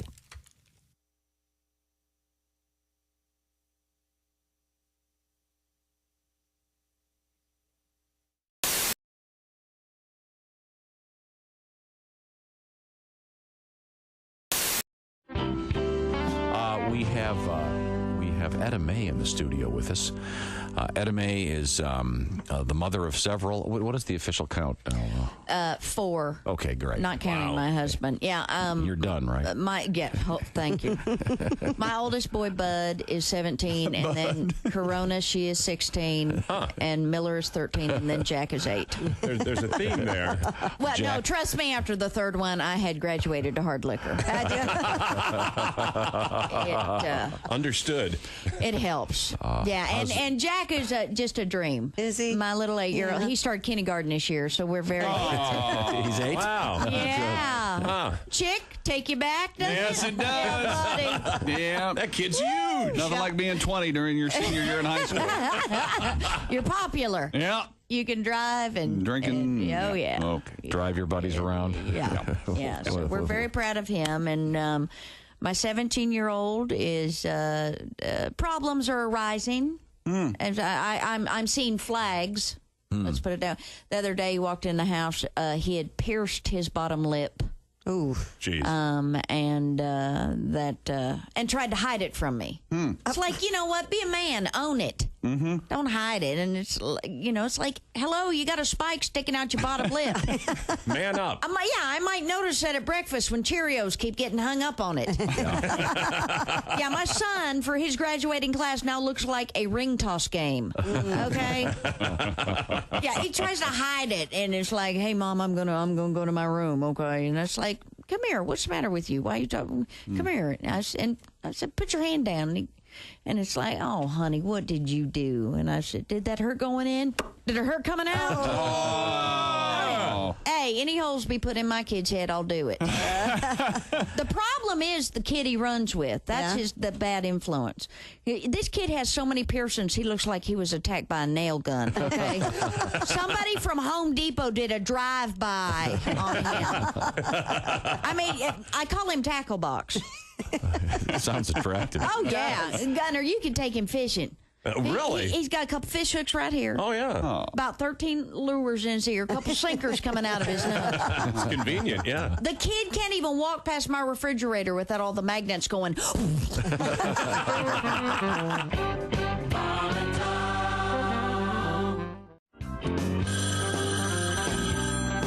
Bob and Tom Show. Bob and Tom is Steven Seagal. Steven Seagal. That's right. Hey, Steven, how did you make your living, Steven? You know, I made my living in the movie. Oh, okay. Yeah. For the last 20 years, I've been a cop. Uh-huh. I understand Christy Lee is having some second thoughts about moving. No, she already moved. A lot of people don't know, but for 5 of the last 20 years, I've also been a real estate broker. Really?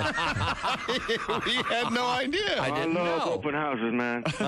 Sunday, I show up, meet the owners, and say, "You get out the car! You get on the ground!" Yeah, it's crazy what happened. Steven Seagal! Yeah. You Steven Seagal! Yeah, I get that a lot, man. And then you Steven Seagal! Yeah. Hey, back up, man. That's it. You I made my living in the movies. I'm an ass whooping by Steven Seagal. For the last 2 seconds, I've been a bitch slapper. Steven Seagal. No, man. Wow, you have sound effects and everything, huh, Steven?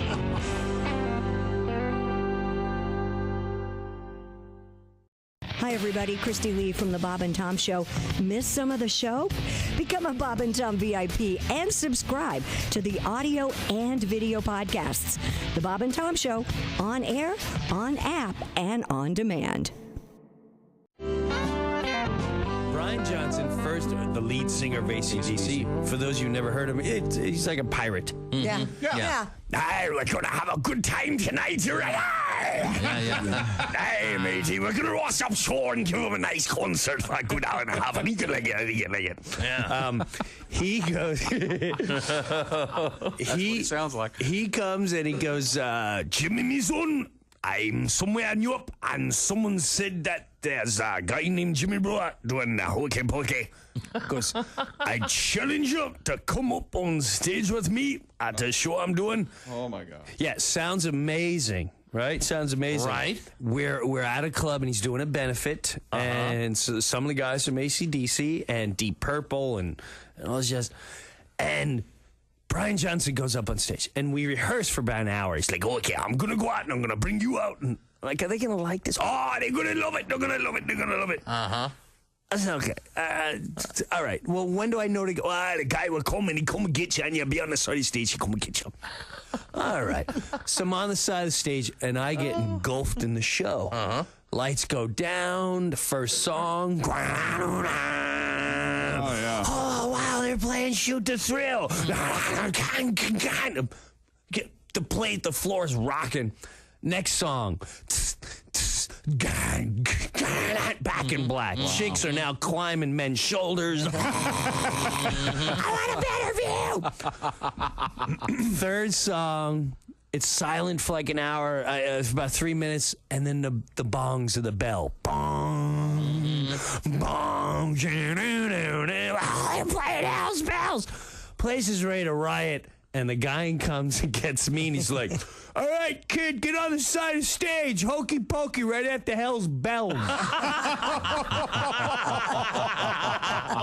right. I said, no. He's like, yeah, no, they're going to love it. They're going to love it. So I'm literally watching them like, Satan coming to you. Hell's bells.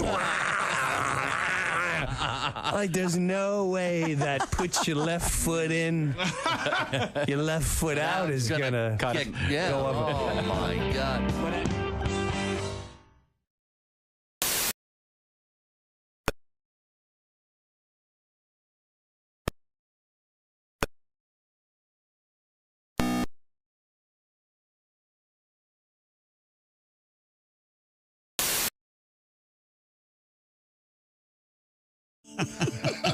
Wow.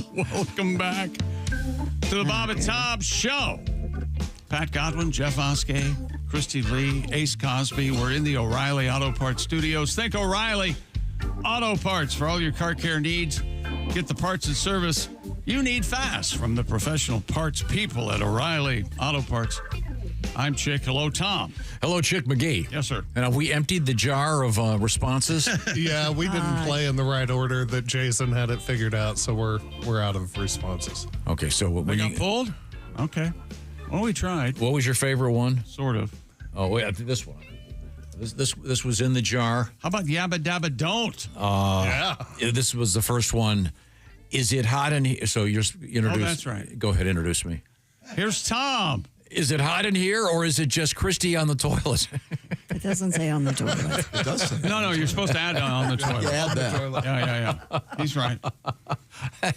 Boy, out of context, that is really rough. Yeah. Speaking of toilets. I'll add this to Chick. You demand Chick on the toilet. Does that not work? I got a fortune cookie yesterday. Did a little Chinese, and it said,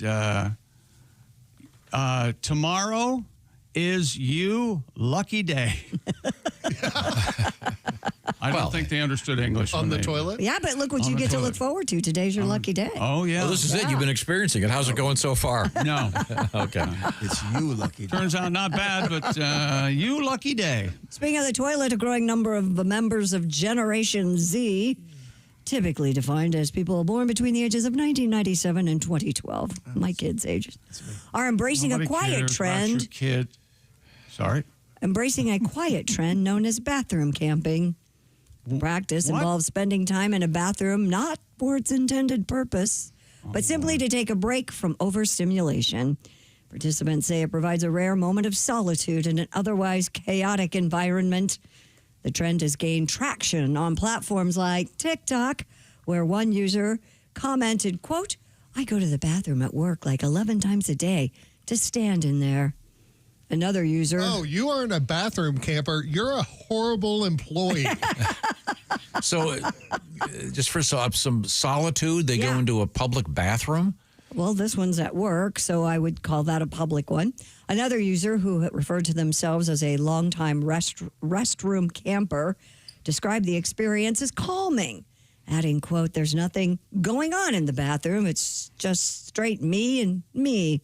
And a lot of I imagine cannabis vaping. Yeah, probably. Advocates say the enclosed space of a bathroom offers a temporary escape from social pressures, digital noise, and workplace What about stress. the odor? Who wants to stand around a bathroom? Not always odor in the bathroom, Tom. Only after Jeff goes in. God, yeah, only after Oscar. You think a bathroom smells like crap all the time, don't you? What are you doing? Well, I mean, you got a sewer gas problem if that's the case. It's more likely to smell that way than, I don't know, the boss's office. Right. Well, sure. But you're not going to stand in your boss's office just to relax. Yeah, you're going to get I think they're struggling to find names for stuff that doesn't even exist. Well, where does bathroom camping stop and just going to the bathroom start, or vice versa? What do I want to? Well, how long you have to be in there and it becomes camping? I guess. I think they're camping even if they don't go to the bathroom. They're just going in there. Or you're done with your business, but you're still in there. Yeah. Oh, well, that'll happen if it's a tough day on Wordle. Maybe you're crying. No, they said they're not sitting on the toilet. They're just in the bathroom. That's got to be weird. You walk in, hey, how's it going there, Steve? Don't worry, I'm just going to be going to the toilet. I guess you're just going to stand around here and look at your watch, huh? So can you camp in your own home in the bathroom? Sure, you could. I think probably parents have been doing that for years. Yeah. That's true. Peace and quiet in the bathroom. Yeah. Well, how would you like to build a pillow fort for the girls in the bathroom? You like the pillow fort? We had a pillow fort the other night. Yeah. Yeah. You stretch it over the shower and over the toilet. Oh, we had towels and sheets and have clean drinking water right there. It's very nice. Yeah. Dogs. It was beautiful. Bathroom camping, huh? Uh-huh. Well, with a title like that, it sounds like they're staying overnight. Yeah, it does, but they're not. You don't want the s'mores. Well, you have to be very careful if you're going to eat the s'mores. Yeah. In other news, going to Zambia now. Oh. A curious fashion trend is turning heads at a chimpanzee sanctuary. Okay, I've got to check this out. Researchers at Chimpanzee Wildlife Orphanage. Say it again.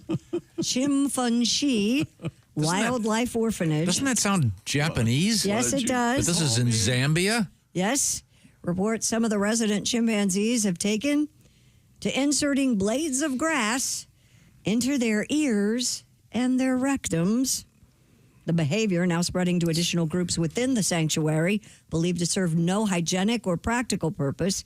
Instead, scientists believe the function is kind of a social signal or cultural expression akin to a fashion statement or a fad.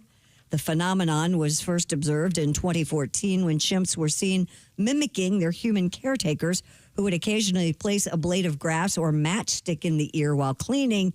But the new variation featuring grass worn like a tail is unprecedented. So they're putting grass in their ass. Yeah. Because they're full of sass.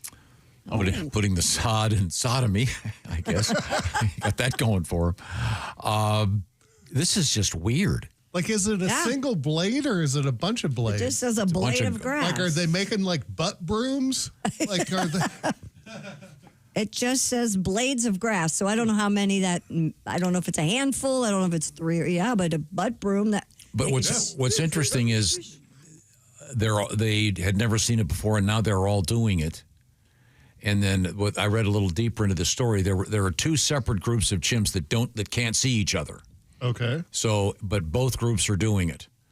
And they figured that it's because they both observed, because they do have the same zookeepers. Okay. And the zookeepers they would put, I guess, stuff behind their ears while they were cleaning. So anyway, just funny to think that there are fashion fads in the animal kingdom like that. Quite literally a fad. Yeah.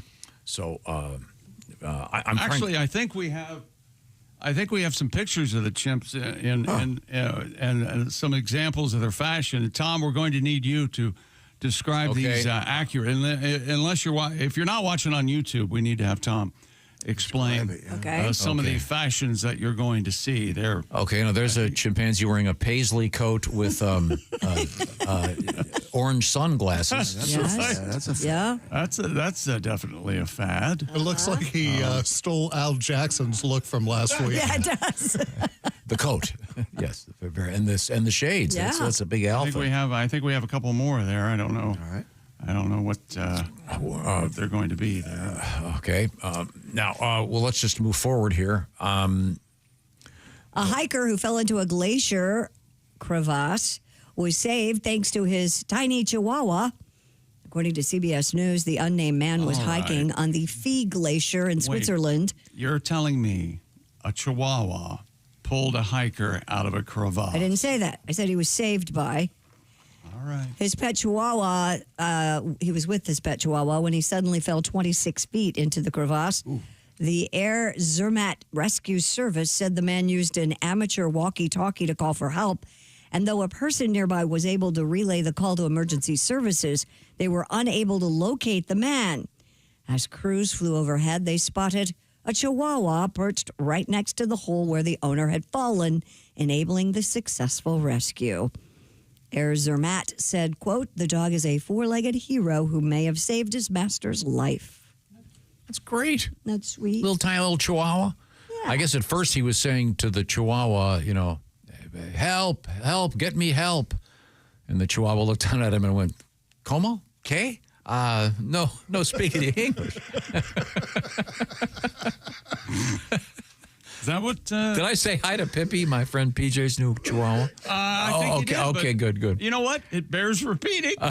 I do like the thought, though, Pat, that you said about the little barrel around the Chihuahua's neck. Little tequila? Yeah, maybe like one of the airplane bottles of alcohol hanging around its neck. I'm becoming a big Chihuahua fan. Really? Huh? Yeah. I never was. A friend of mine had a bunch of them. Don't care for them. And you can see my appreciation for smaller dogs has grown as I have matured. Well, no, have you gotten one? I don't care for dogs. You can see their boho. Their boho? Boho. Right under their tail. It's just on there on display. I don't care for that. Is that a Chihuahua thing? Oh, well, no, not only a Chihuahua thing, but you've seen dogs where they walk away from you and it's like, whoa. Maybe there's dogs are groomed. Maybe they're trying to tell you something. It's a low brown eye. I don't want to. Okay. I don't want to see that. See a golden, you can't see it. Australian Shepherd, you can't see it. But boy, some of those dogs. A Chihuahua would be one. Okay.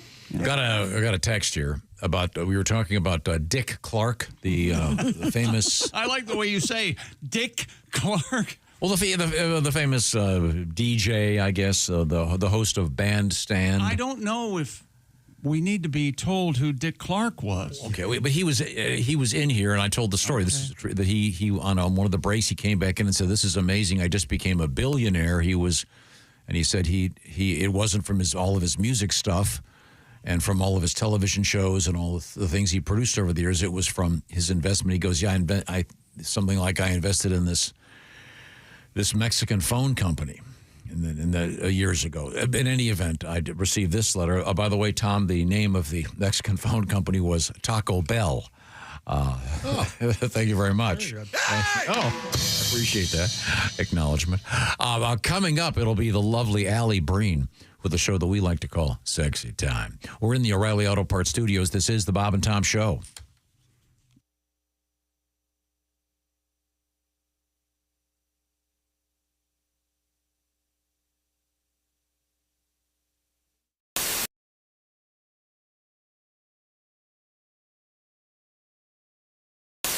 Welcome to the Bob and Tom program. If you're just joining us, we're sure having fun. Yes, we are. Where are we? Oh, we're in the O'Reilly Auto Parts studios, and this is the Bob and Tom program. That hasn't done anything for a while. And I think our guest, Joe Dombrowski, is regretting coming in, I think. No. And we're going to ask him to play a song for Pat. Hold on, the Bailey's. Or vice versa. Pat's going to play a song for Joe. No, Pat's choking. Are you switching to something, Pat? Is that what I've heard? Giving us a little wagon wheel Watusi. That's right. Thomas, stop that. You're my wagon wheel. Tom wants to hear the song that you inspired. You and Oskay in the green room with talking about yes. We're talking about heart problems. Yes, we were. Where am I? We're talking about our divorces and heart problems. Right. Well, do you need your AARP card to come on the show? Yes, you do, you young whippersnapper. I'm going to sing now. Thank you. Careful. You might hurt yourself. I forgot my glasses, Joe. Of course you did.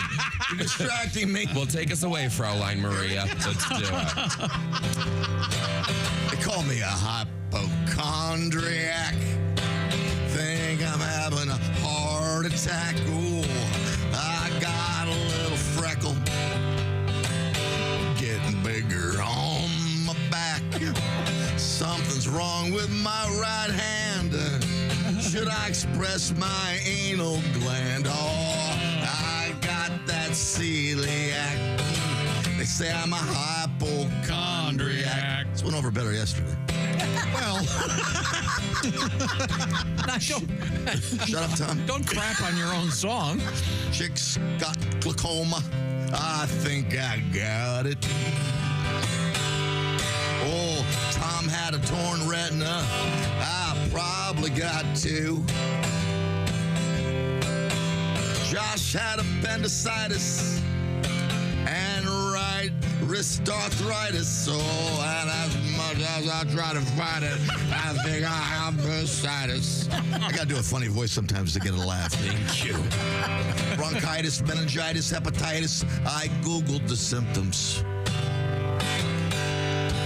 And Joe, I insert names in to get you. Joe, I'm pretty sure I'm their latest victim.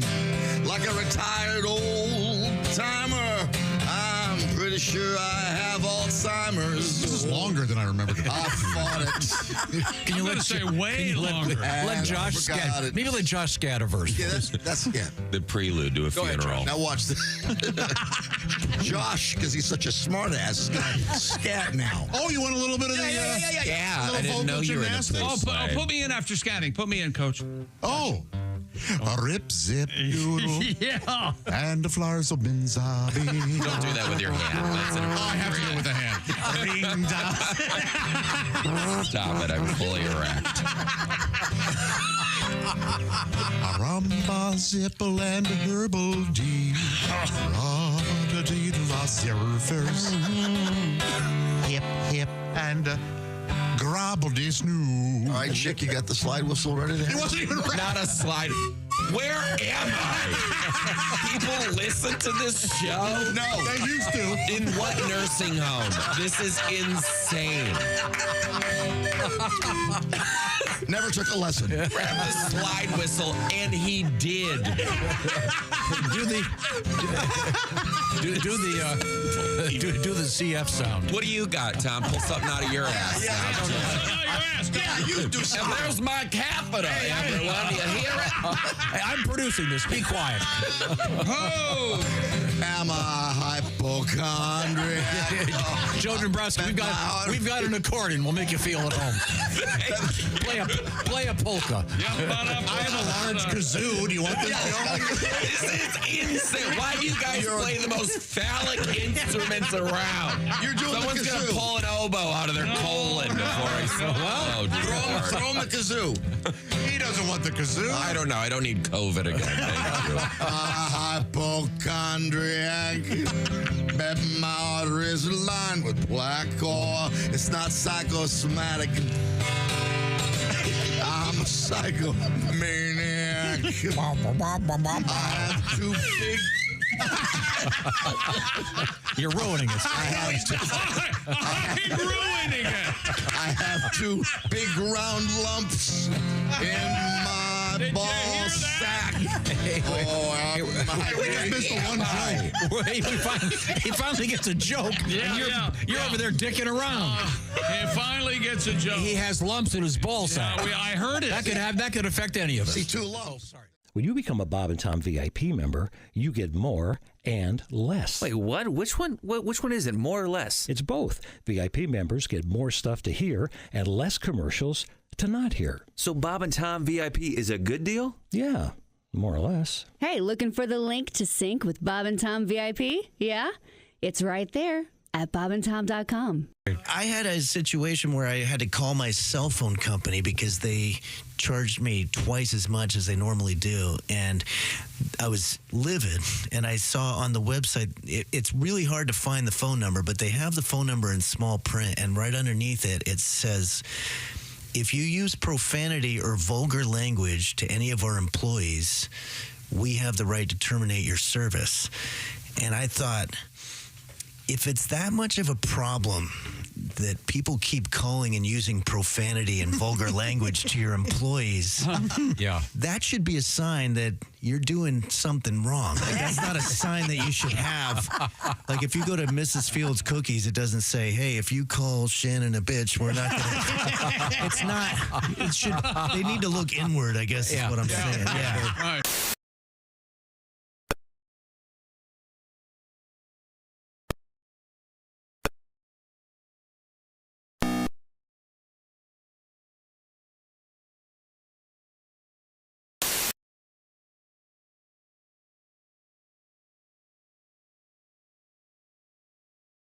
Roof. Welcome back to the Bob and Tom Show at the Silac Insurance News Desk. It's Christy Lee. Hello. Hello, Pat Godwin. Hey, Chick McGee. Jessica Alsman's here. Hi. There's Jeff Oskey. Yeah. Ace Cosby. We're in the O'Reilly Auto Parts Studios. I'm Chick. Hello, Tom. Let's see now. Indeed. A little bit skeptical of the story you just had about so-called bathroom camping. Yeah, well, you're not a Gen Zer, so They're saying this is people go to the bathroom just to get away from everybody. well, peace and quiet. I guess. I'm not sure it's something invented by Gen Z. You go to the bathroom every break. Don't you want some quiet? I go in there to pee. Drinking tea all morning and coffee. And although I know yesterday there was a problem. I don't know if you heard about this, but Lord. I know you heard about it because you talked about it. You pointed it out. Apparently, there'd been an issue in what used to be the ladies' room. Now they're whatever you call it, unisex bathrooms. Right. Apparently, it had been fouled. Horribly. And someone. Would you know anything about this, Jeff Oskey? Yeah, it was me. So you weren't camping, and you were. No, you were. I left the second that. I almost gagged. I literally almost barfed. I tell you what, there's $50 in it for you. Tom, you want to give him 50 as well? As soon as I explain the parameters. No flushing. Just leave it. No. All right. I don't know what you ate, but that was the most explosive mess All right. Okay. I've ever seen. It was a mess? What's the line, Tom? What'd you eat, boy? Remember that? But everyone goes to the former women's restroom to do the number two. It's all like the the guys stink do. one. No one spreads it out at all. So it's just Yeah. that one room is just awful. I do not go in there. You do not? I did try to go in the men's first, and it was full. And that's why Pat goes in the ladies' room. I always try to go to early in the morning. Changed my habits. I go way in the back one, that private one.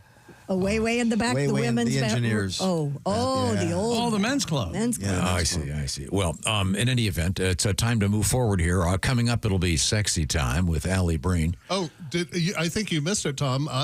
Chick had a great offer for me on the break. I have to put a new oil pressure sensor in my car today, and Chick gave me this offer. I said, why don't you come over and change my oil in one of my cars? That would be really, I give him a treat. You know, what I'm doing is learning from you, Tom, when you told Pat one day that, hey, I'll let Pat walk one of my dogs. Be over in 15 minutes. Be over in about 20 minutes, Pat. I had a sound like a fun thing? Now, in my defense, a situation had arisen in which I had to get a dog out of my car immediately. Pat at the time was living in a house that I owned for free. I thought for maybe his rent that month, he could take my dog for an hour. That's fair. The whole thing was But you did say as a treat. The whole thing was very suspect, though. You wouldn't tell me why I was doing it or what the dog's name was. Had to get out immediately. Yeah, I'm coming right over. So what had happened that you had to... I forget. I was in the car with a dog. The only thing I can think of is covered in crap or something. I forget what the dog was fine. Yeah. I feel like there were pizzas involved. You were picking up pizzas. Yeah, I think I had the dog, had to get the pizzas, couldn't have the pizza with... It was something confusing. I apologize. I don't remember. Speaking of pizzas, I think of cheese. Officials in Pennsylvania say an overturned semi spilled hundreds of boxes of mozzarella onto a major highway. The Snowshoe Fire Company. Well, that sounds like a fun place, doesn't it? That sounds like something from Rankin Bass and the Rudolph the Red-Nosed Reindeer. This is Snowshoe, Pennsylvania, right? The Snowshoe Fire Company said crews were dispatched to I-80 where 3 tractor trailers had crashed. One truck that was hauling boxes of shredded mozzarella cheese split wide open and spilled its shipment into the roadway, leading to a 200-yard debris field. By the way, don't go to get a gas station pizza anywhere near that place for a few weeks. And this- Authorities noted that the cheese was deemed unsalvageable due to being unrefrigerated for hours.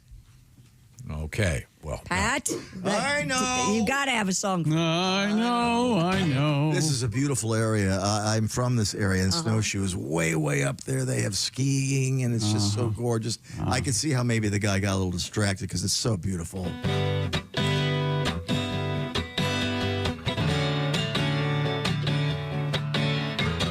Thinking about a piece of ass driving down the road.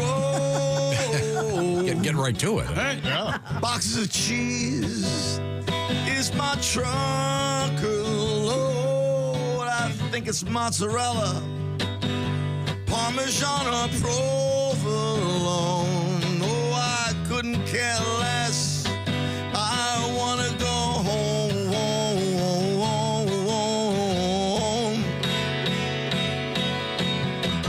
Pennsylvania Highway in mid-July. The air is crisper, your mind it wanders when you're up this high. Took a turn too fast.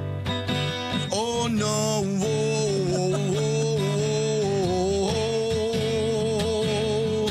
Now there's debris everywhere. Mozzarella in the air.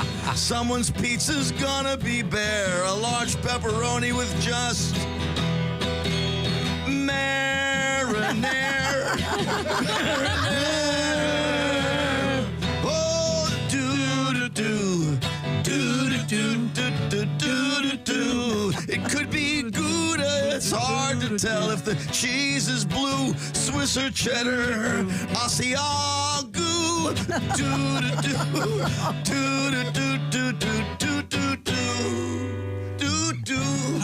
Debris is everywhere. Ladies and gentlemen, cheese on the road. Thank you very much, Patty G. A heat wave in Greece has closed the Acropolis in Athens temporarily. Greece's cultural ministry closed the monument due to the heat wave conditions Tuesday as temperatures expected to reach 107 degrees Fahrenheit in Greece. Woo. Gotta go commando under your toga. Did they wear underwear back in the day? No one did. I don't think so. You just toga and that was it? I don't know. I wasn't around. No, it is. Pat, you've been to a toga party. Did you wear underwear under your toga? Yeah, I wore normal clothes to a toga party at Hedonism 2 in Jamaica. Everyone else was in togas. I was dressed in jeans. Don't some of those togas like wrap around like a diaper kind of thing? I don't know. The guys deal, don't they? Like They go sit at their little pool in their sauna. What is I know Animal House made the toga party famous, but I have never been to a toga party. I don't know. Well, if we had one, would you wear underwear? No, I don't. Probably on the bottom. Well, why? Why not? It's pretty easy to unwrap you. We have good manners. Yeah. Oh, we're modest people. Yes. So you'd wear underwear under your toga? Of course I would. And I have worn underwear under a toga. Well, sure. You go to a toga party. Do you have a toga at home right now if I were to? No, I do not.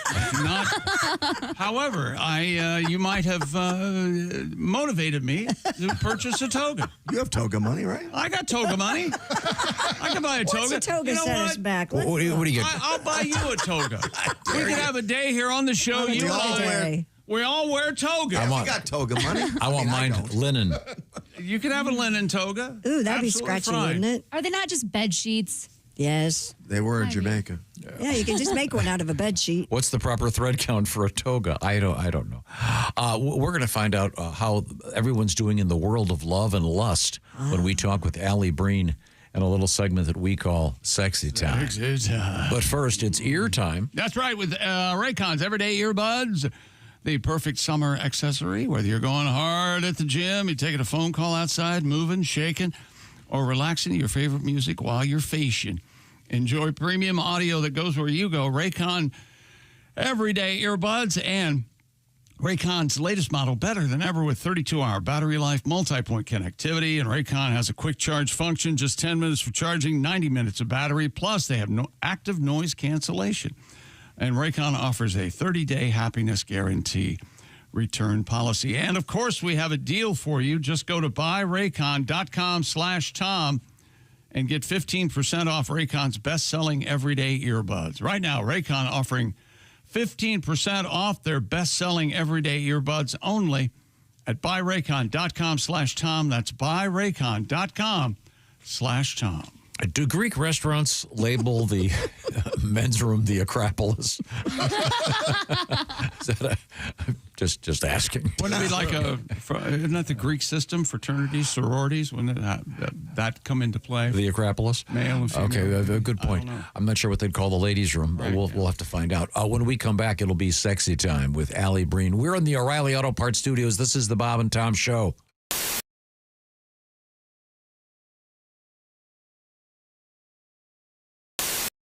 It's Donnie Baker. It's come to my knowledge and attention that some dick named Scott Potasniks, Potsickers, whatever his last name is, has been bragging about going behind the scenes. Well, I got a backstage I'm allowed in here. This is a recording studio where Bob and Tom do a lot of their stuff. It's called the Static Shack. I swear to God, man, look at this right here. Spiral staircase. I mean, this is as close as I'll ever come to visiting Graceland. And the fact remains, they've got everything here. Look at this. They got twin towers. That's what I call them. One commode next door to another commode. I swear to God, you could drop a deuce and play Battleship. This right here is the actual behind the scenes of the Bob and Tom store. I bet you didn't know they had a store. They have to. It's state law. And if you buy stuff from bobandtom.com, you have to get it here. All kinds of tapes, countless tapes. Even got a computer, and look, mobile staircase on wheels. You can make your own Paula Abdul videos. They even got Donnie Baker tapes. I swear to God they do. This one's mine. Prove it. And I don't care if there's a barcode. Don't fit. Yeah, man, there's more halls here than Al Capone's vaults from during medieval times. Matter of fact, somebody's in here working. Hey, man, I got a backstage pass. PJ Yingers does a bunch of the artwork on the Bob and Tom albums and stuff. And he don't care. We come in here, sit on the couch and everything. Now, I swear to God he does. I'm allowed in here. And we chit-chat and do all... And what are you going to do about...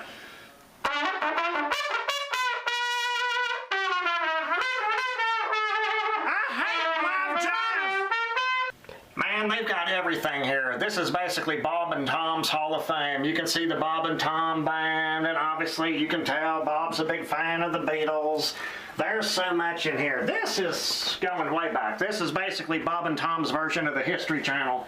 Archival tapes back before AM was even a band. I swear to God, I've looked for my roots in here. It's a lot better than Ancestry.com. Matter of fact, I got a membership and a password, and when I uploaded my picture, they transferred me to Ancestries.com. Explain that, chick.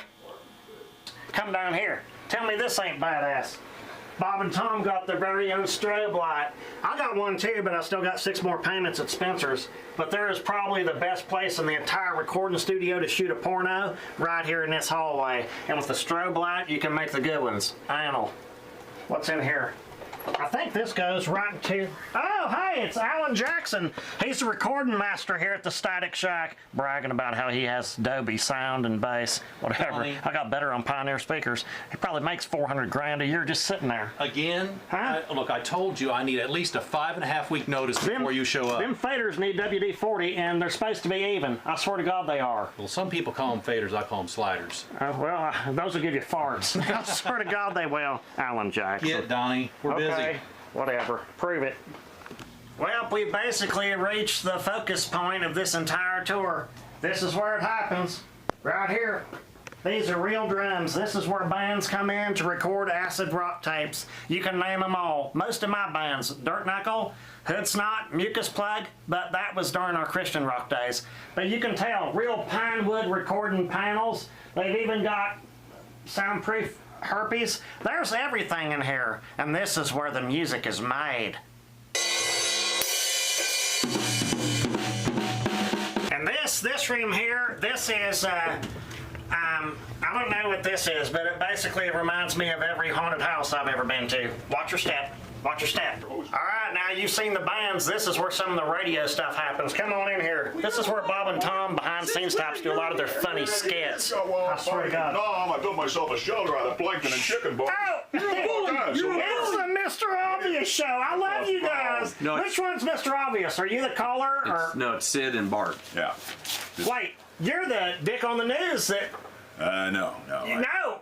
Say Fox 59. I'm not going to do that, Fox 59. This is a guy that knows the Powerball numbers. I swear to God he does. I could hold you for ransom. Yeah. Where's security in this? I'll manipulate it.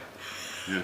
Now we're at the epicenter of this stupid place. This is Tom Griswold's office, bragging about I went to an Ivy League college, and it really ain't that big. Hell, my boss Randy's got a bigger office than this. Look. Got aluminum siding for walls. All these stupid pictures that he thinks are cool. Anybody can own a cartoon.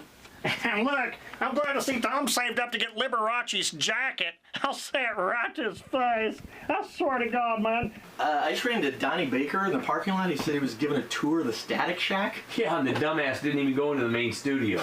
You know we don't let Donnie into the main studio. Besides, I've got a session for Tom in a few minutes with 6 oboe players. When you become the Bob and Tom VIP member, you get more and less. Wait, which one is it, more or less? It's both. VIP members get more stuff to hear and less commercials to not hear. So, for clarity's sake, Bob and Tom VIP is a good deal. Yeah! More or less.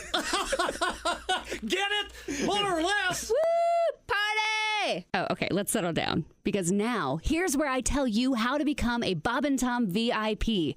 First, click on the link at bobandtom.com. Then, you'll figure it out.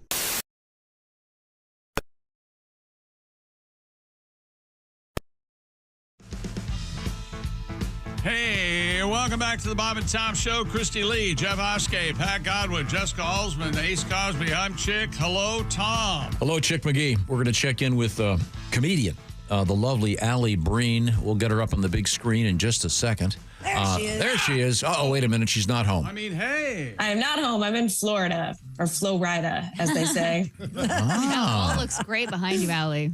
You must. What'd you say? You said that wall looks great behind you. Did you paint that? Thank you. It Yes, looks I like did. you're giving a deposition. I know. Yeah. What's your That tends to go-to? be- I like these stark, cool colors. And what's your go-to color? Is it a Sherwin-Williams? No, I do the bear at Home Depot. Home Yep, Depot, it's yeah. all bear pretty much. Exactly. Very nice. I thought that was an OnlyFans. All shades of gray. I have like 90 different shades of gray. Really? Yeah. Well, it looks very I know, I nice. have to branch out. Thank you. Once again, Alli is redoing a condo. Is that correct? And It's a house, Oh, it's a house. actually, Oh, wow. yes, And you're gonna. it is. It's going to be an Airbnb. Yes. Okay, a little Exactly. a little do-it-yourselfer project. I got a letter. DIY. I got a letter here, and I've got to give you a little bit of context. I'll ask Christy to do that. We had a news story about a so-called what is it? Bathroom? What are they calling it? Bathroom camping? Bathroom camping. And A lot of Gen Zers apparently are sneaking off into the bathroom to get a little solitude. They're not using the facility. They're just so they're at work. standing there trying to get some quiet time. Yeah, and although if you're elegantly dressed, though, it's a bathroom glamping. By the way, I've got a letter here. This is hello from the home of NBA champion Oklahoma City Thunder. Okay. Thanks a lot. This is from Mr. Z in Oklahoma. He goes, in my previous job, I'd go to the bathroom. I would actually go there to relieve myself. I was standing there doing my business. I thought I heard something in the background. It sounded like soft snoring. I paused, and sure enough, it was indeed snoring coming from one of the stalls. I backed up, checked out the shoes. They were visible, of course, underneath the door. I told a buddy about it later in the day, and our shoe recognition paid off. That guy was forever called the Sleepy Pooper. Thank you. Well, thank you, Mr. Z in Oklahoma. Now, Alli, you look sunburned. Wow. I am sunburned. Yeah, it is very hot down here, and I have not been wearing sunscreen. I know that's the worst thing I could say to Tom. I know. Oh. Alli. I know. Now I am, but yeah, I didn't realize at first that I had to. You need to wear a hat.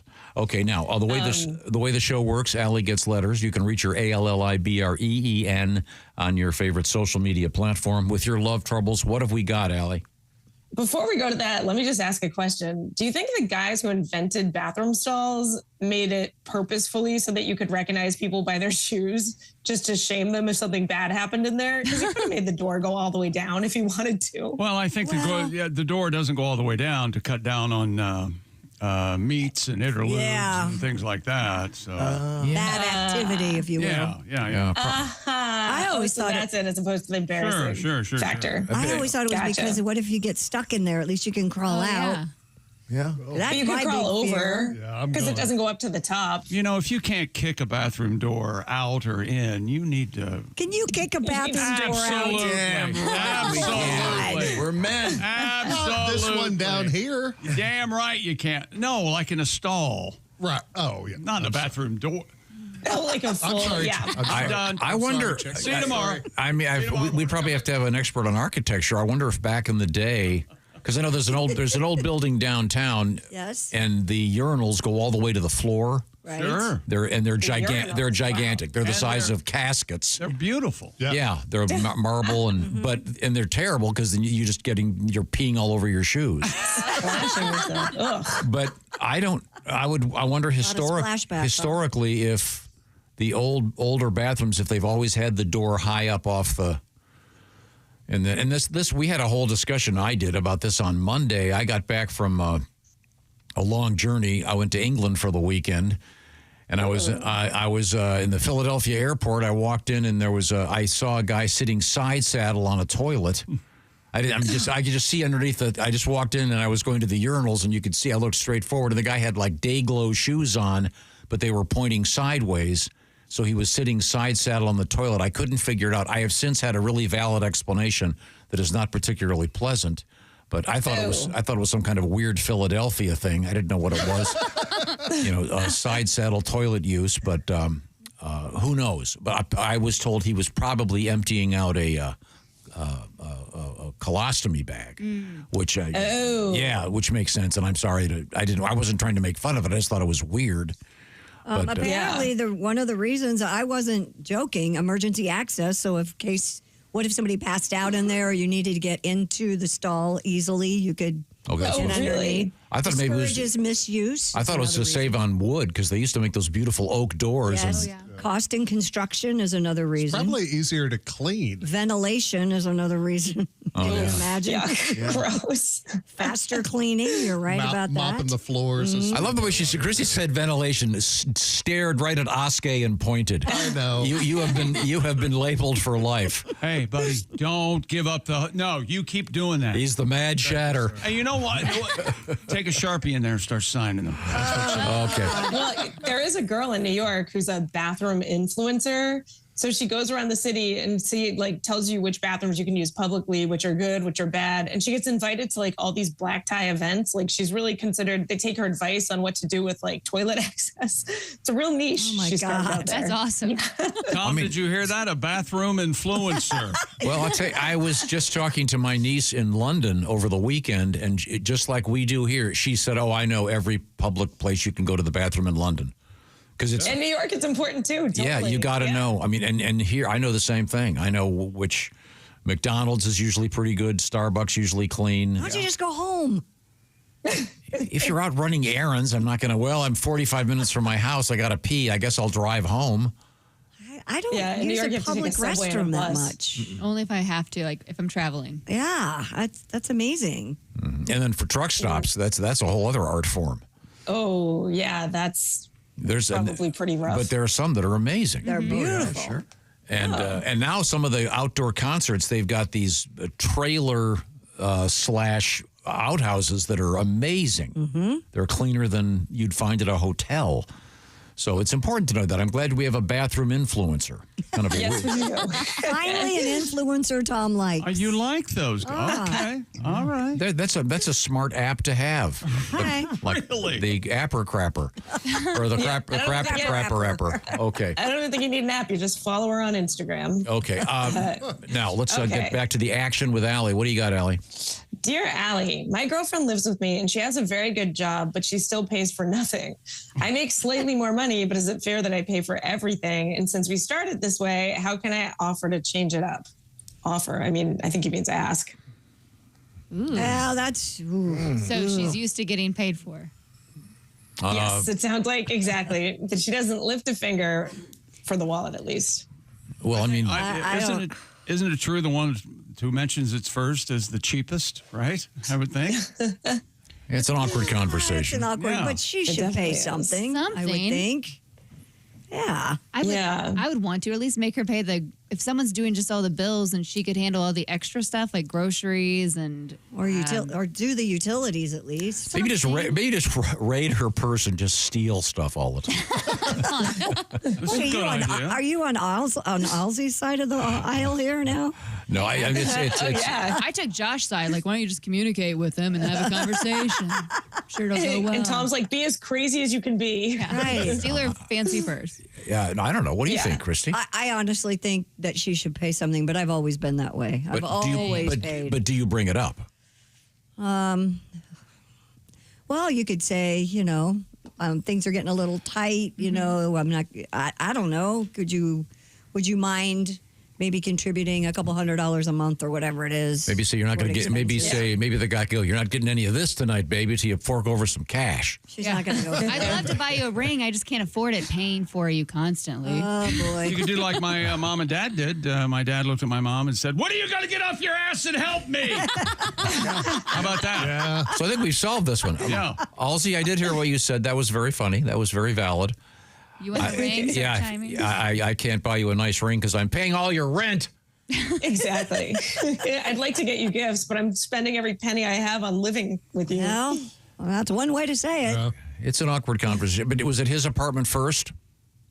Sounds like it. Lives with me. It sounds like it. Yeah. Because, Christy just went through this when you got together with your husband. Mm-hmm. He moved in with me. He had a place. You had a place. Mm-hmm. Then he moved to your place. Mm-hmm. But then now you're in our place. Yeah, and I think that's a big important thing. Yeah, and we share expenses. Yeah, but also the fact that it's not your place, because when he moved into your house, it was still your house. Right. Right. So this couple needs to find a place to move into together, a new place, and then you start talking about the finances. Hey. Yeah. Right. Like, hey, we can live someplace better. Hey, you know what? Yeah, if you and I share the rent, we can upgrade. Mm-hmm. Yeah, and maybe I could rent you out on Friday nights for $1,000 a hit. Spread the love. Well, you're still good looking. The Andrew Tate way, apparently. Well, let's move forward here. We have Alli Breen on the phone, and Alli can be found ALLIBREEN on your favorite social media platform. Now, are you still doing your special ALLIB work on OnlyFans? The OnlyFans? Yes, I am still on there.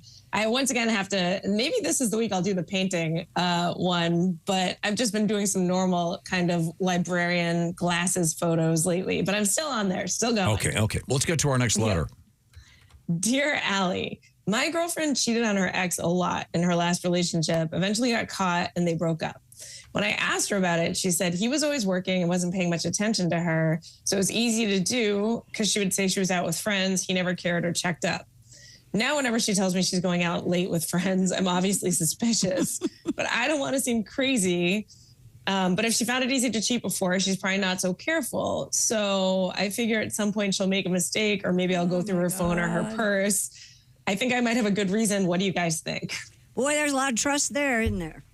You know what's funny? Because she was so honest about how she cheated before, though. So now he's like, well, is that me? Am I going through this also? Oh, God. Yeah, like it was funny when she was talking about her last relationship, and now he's like, ooh, now I'm on the other side of that one. Just ask. Well, you know what? Girls are really good about lying, though. I was like, you could ask her a bunch of questions like, how was last night? Where'd you guys go? That sounds fun. What did so-and-so say? That's too much work. Yeah. How about you act like a man and stop acting like a lady? Hey. Stop worrying about what you're being jealous about stupid BS.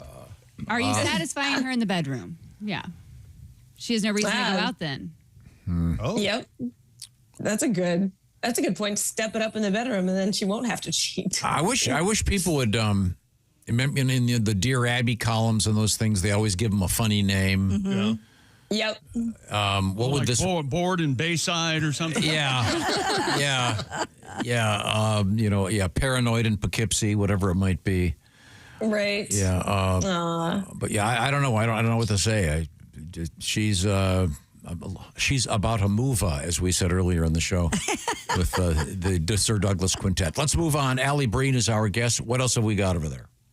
Dear Allie, my boyfriend and I talk and text all the time, and we say, I love you multiple times a day. But if I'm ever too late in texting back, he loses his mind and we get into a huge fight for like a week. Leave him. We always make out. Out of here. Yeah. Done with that one. Ciao, baby. Crazy. It doesn't even matter how that letter ends. Leave. Oh, there's nothing worse than being on constant standby. Oh, Joe. Yeah, you're not a fireman. You're a human being. You don't you don't have to. Oh my God, my phone went off. Sorry. Yeah. It sucks though. Pat, You're dating a psycho. Pat, I think Frank said it best. All or nothing at all, baby. That's right. All or nothing at all. I'm not a middle kind of halfway. What? Okay. Let's get to our next letter. We've already dumped this guy. Dear Allie, my boyfriend and I are long distance and we usually do phone calls, but sometimes do FaceTime. And now he always wants to have phone sex. Yeah. I did it once or twice, but it's super silly to me. I'm totally faking on my end, but he just wants it more and more. Do I try to become Meryl Streep and just keep doing this? Or can I tell him I think it's ridiculous? And on the girl's side, we're never actually getting off. Oh. She's speaking for everyone on this one, I guess. Devastated a lot of people listening going, what? They never get up? They're not for real? They're lying? Wow. Awkward. Never's kind of a big word, isn't it? Wow. Yeah, never might be exaggerating, but I bet that she's right that at least 85% of the time. I think she needs to take the comic route here. What's that? Get an enormous vibrator. Oh, and light everything just right so that all of a sudden he goes, "Are you ready?" And you hear essentially the sound of a chainsaw starting. and then after like a minute and a half, she goes, "Hey, look, I'm done with you, Steve. I got Big Diva Diesel here, Diesel taking care of me." Yeah, she just drops the phone. Big Dave, the Diesel dildo. I like that. I Diesel Dave. You ready, honey? Okay, here we go. I got just a second. Okay, all right, here we go. We're ready to go now. This is good. Yeah, I can see you. That's great. Okay, that'll help. Okay. It's a smart idea, isn't it? We have time for pretty good. We have time for one more letter from the very sunburned Alli Breen. Yes, I am. Dear Allie, my husband has been pretty inattentive for the last few years. Affair? I guess we both have. We've kind of both done our own thing other than raising the kids. I did just start going to the gym recently and then started taking jujitsu. I'm getting in really good shape and I'm finding more excitement in life. And now he wants to get our sex life back on track, but I'm not into it. Should I tell him he needs to start going to the gym himself or do a little more to get me back? Or am I supposed to be the one making all the effort? So you don't care for this guy. Why? Yeah. She got hotter and now he's interested again. That's not fair. You hate this guy. Yeah. She worked on herself. She got good looking. Now he's like, hey, baby. I She's like, say what the this heck? is the luckiest guy on the face of the earth. Act like you care, then tell her to, see ya. Bye. Whatever, lady. I tried. So is that the problem? The fact that he's not in shape is really bugging her? Well, But he's not trying to better himself, it sounds like, in whatever way. Sounds like she's not physically attracted to him anymore. You know, if you would, could you sit down for a moment? I've been looking at the management trainee program for you at Macy's, and if you don't want to enter this, that's fine. Maybe we're going to get a divorce.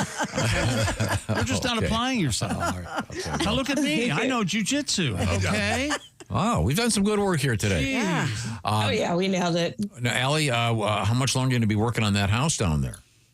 I'm going to be here until Friday, and then I'll be back in New York. I'll be at the Comedy Village in Midtown Manhattan this weekend. All right. Well, we haven't told you yet, but we're going to, we have a special event coming up sometime in the fall, I think it is. Yes. We're going to try to get Allie to come in. And that'd be great. A comedy show? Yeah, a comedy show and a live radio show. We can do this for 4 hours one morning. We're going to live on a houseboat for the weekend. Oh, my God, I remember those. They're back. Those are fun. No, Allie, we're going to a houseboat for the weekend. It's not a comedy show. Bring your glasses. Yeah, it's just You'll need goggles. You'll be painting. Nice. Right. Thank you. Thanks, Allie. Thanks, guys. You can reach Allie once again. ALLI BREEN on your favorite social media platform. It's always a great pleasure. Thank you, Allie. Same. Bye, guys. Hi, Allie. Time now to check in with BetterHelp. What is BetterHelp? Well, it's all about accessing therapy. If you've been thinking about therapy and one of the hurdles is, well, I don't know how to find a therapist. I don't know who I'm going to meet. I don't want to drive across town. BetterHelp is a really interesting idea that's really taken off. More than 30,000 therapists and some 5 million people are being served globally. And it's a really easy way to fit it into your schedule because the therapy is done online. So you can do it wherever you want to be, when you want to be there. By the way, an App Store rating for BetterHelp is a staggering 4.9 out of 5. And that's from nearly 2 million reviews. So it's clear that BetterHelp is helping a lot of people. What it's all about is, like I said, it's about counsel. It's about seeing a therapist. You'll fill out some kind of a questionnaire, and it'll let you know and let them know what you're interested in discussing with a therapist. And talk therapy can be so important.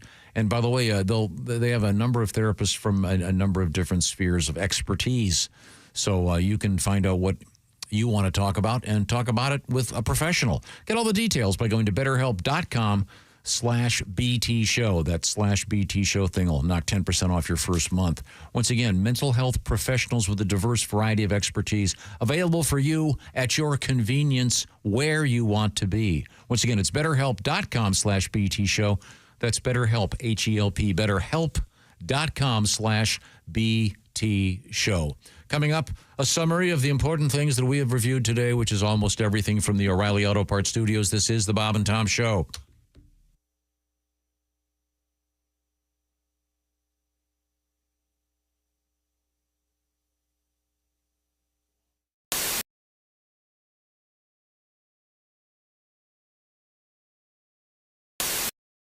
Hey, it's your pal Josh Arnold. You know, every year, rock fans and metalheads from around the world travel to Louisville, Kentucky for one of the biggest and best music festivals on the planet.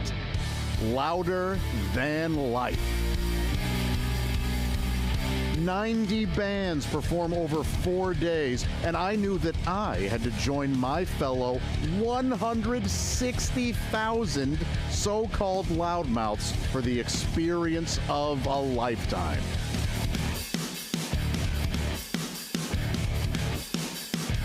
Louder than life. You know, one of the best things about these festivals is the people watching. The folks here are amazing. They're wonderful. They're freaks.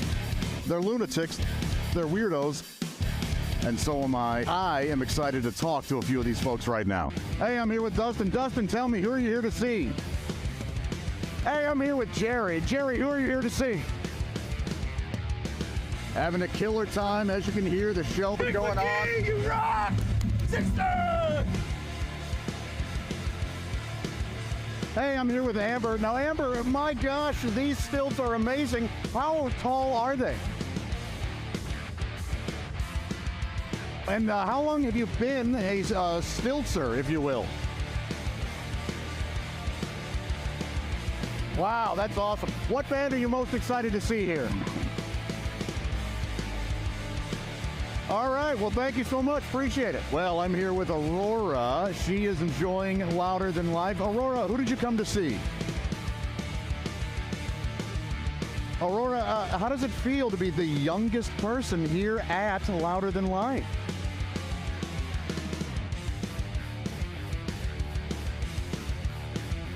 You know, I got to be honest, I didn't expect you to be such a diva and to not really answer our questions.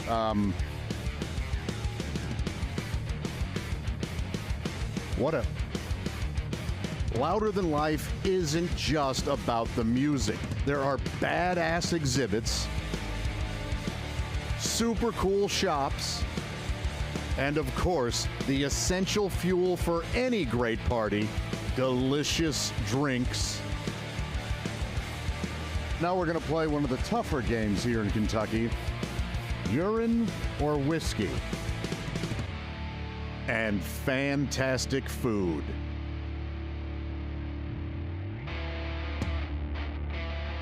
A loaded chicken fries with all that stuff inside. Gonna eat it all up, gonna eat it up. I love those loaded chicken fries. Loaded chicken fries. You know what I miss? I haven't been in a mosh pit in like 20 years. I don't see one going on. Maybe I'll just start one. All right, I'll start a mosh pit. There's these guys.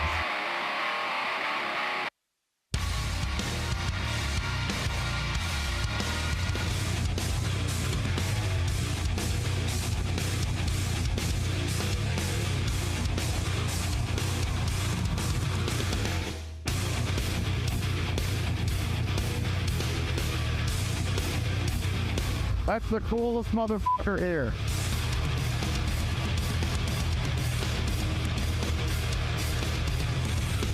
Hey, I'll be right back.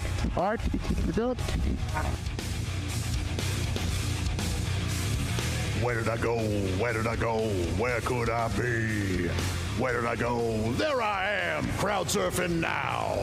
Look at me, right in the crowd. Look at me, woo! I'm riding on the crowd, they're passing me along. Oops, I almost hit that gal, did you see? Surfing on the crowd. Earlier, there was a wheelchair guy. Did you see him? That was pretty cool. Surfing on the crowd. I bet some people were mad they had to lift all of my weight. Oh, it's against the rules, but I don't care. I'm surfing on the crowd. You've got the point. We probably could have cut this already. Oh, I almost fell. Did you see that? Almost dropped me. Did you see that? Almost fell right to the ground. Because I'm surfing. The music at Louder Than Life might be angry and aggressive, but the people there, the exact opposite. Everyone had a great, safe, terrific time. We had all kinds of laughs, and we celebrated the world of rock and metal. I now consider myself to be a lifelong loudmouth, and Louder Than Life, you can count on me being there every year from here on out. Scientists have resurrected the extinct dire wolf, sort of. According to the New York Times, in 2021, a team of scientists retrieved DNA from the fossils of dire wolves, which are extinct about 13,000 years ago. You like bigger wolves? I like the biggest wolves. They're going to have some of the most giant wolves, and they're going to be probably the best wolves. And people are talking about, a lot of people saying, don't make the big wolves.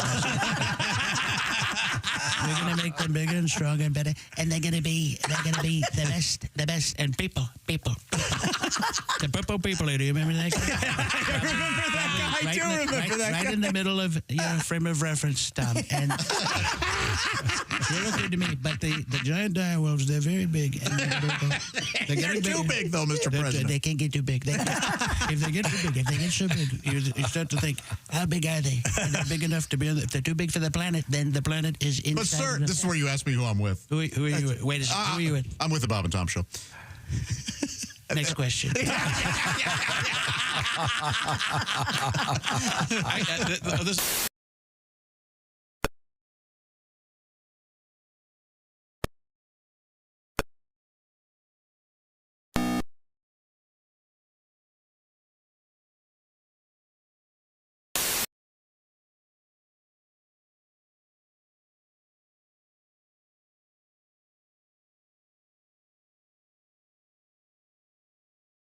A few minutes.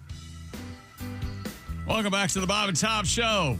Jeff Oskey, Christy Lee, Pat Godwin, Jessica Alsman, Ace Cosby. We're in the O'Reilly Auto Parts Studios. I'm Chick. Hello, Tom. Going to wrap up the show. Put a big bow on it. Yeah, right? I thought I just maybe a little review of some of the important stuff we've covered today. Oh, all right. Big news from the TSA. I say you are the change. No, I never had a problem taking my shoes off. I just wanted to know if you had to do it or not because it was different everywhere you'd go. I would guess you think there's a picture of Tom at all the TSA stations all over the country. If you see this man, watch out. They work very hard. I totally get it. I appreciate what they're doing very much. I had a run-in with a disgruntled fat lady. Oh, lady today. Okay. Yes. Yeah. All right. I don't know what she was so crabby about. But yeah, big news. You're apparently this is a national thing. All TSA facilities in America, no shoes off. They can ask you to take them off if they have an issue. Is this going to cause problems? And if you ask, they're going to go, just take your shoes off. You know, I think they're causing more problems. I don't know. I just wish they'd post some of the rules because it can be very confusing. I'm glad we don't have these problems in the PJ world. In the who? The PJ world. What's that? Of new Chihuahuas. The new Chihuahua guy? No.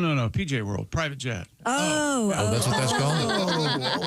I didn't know you called it that. PJ, that's what you call it, yeah.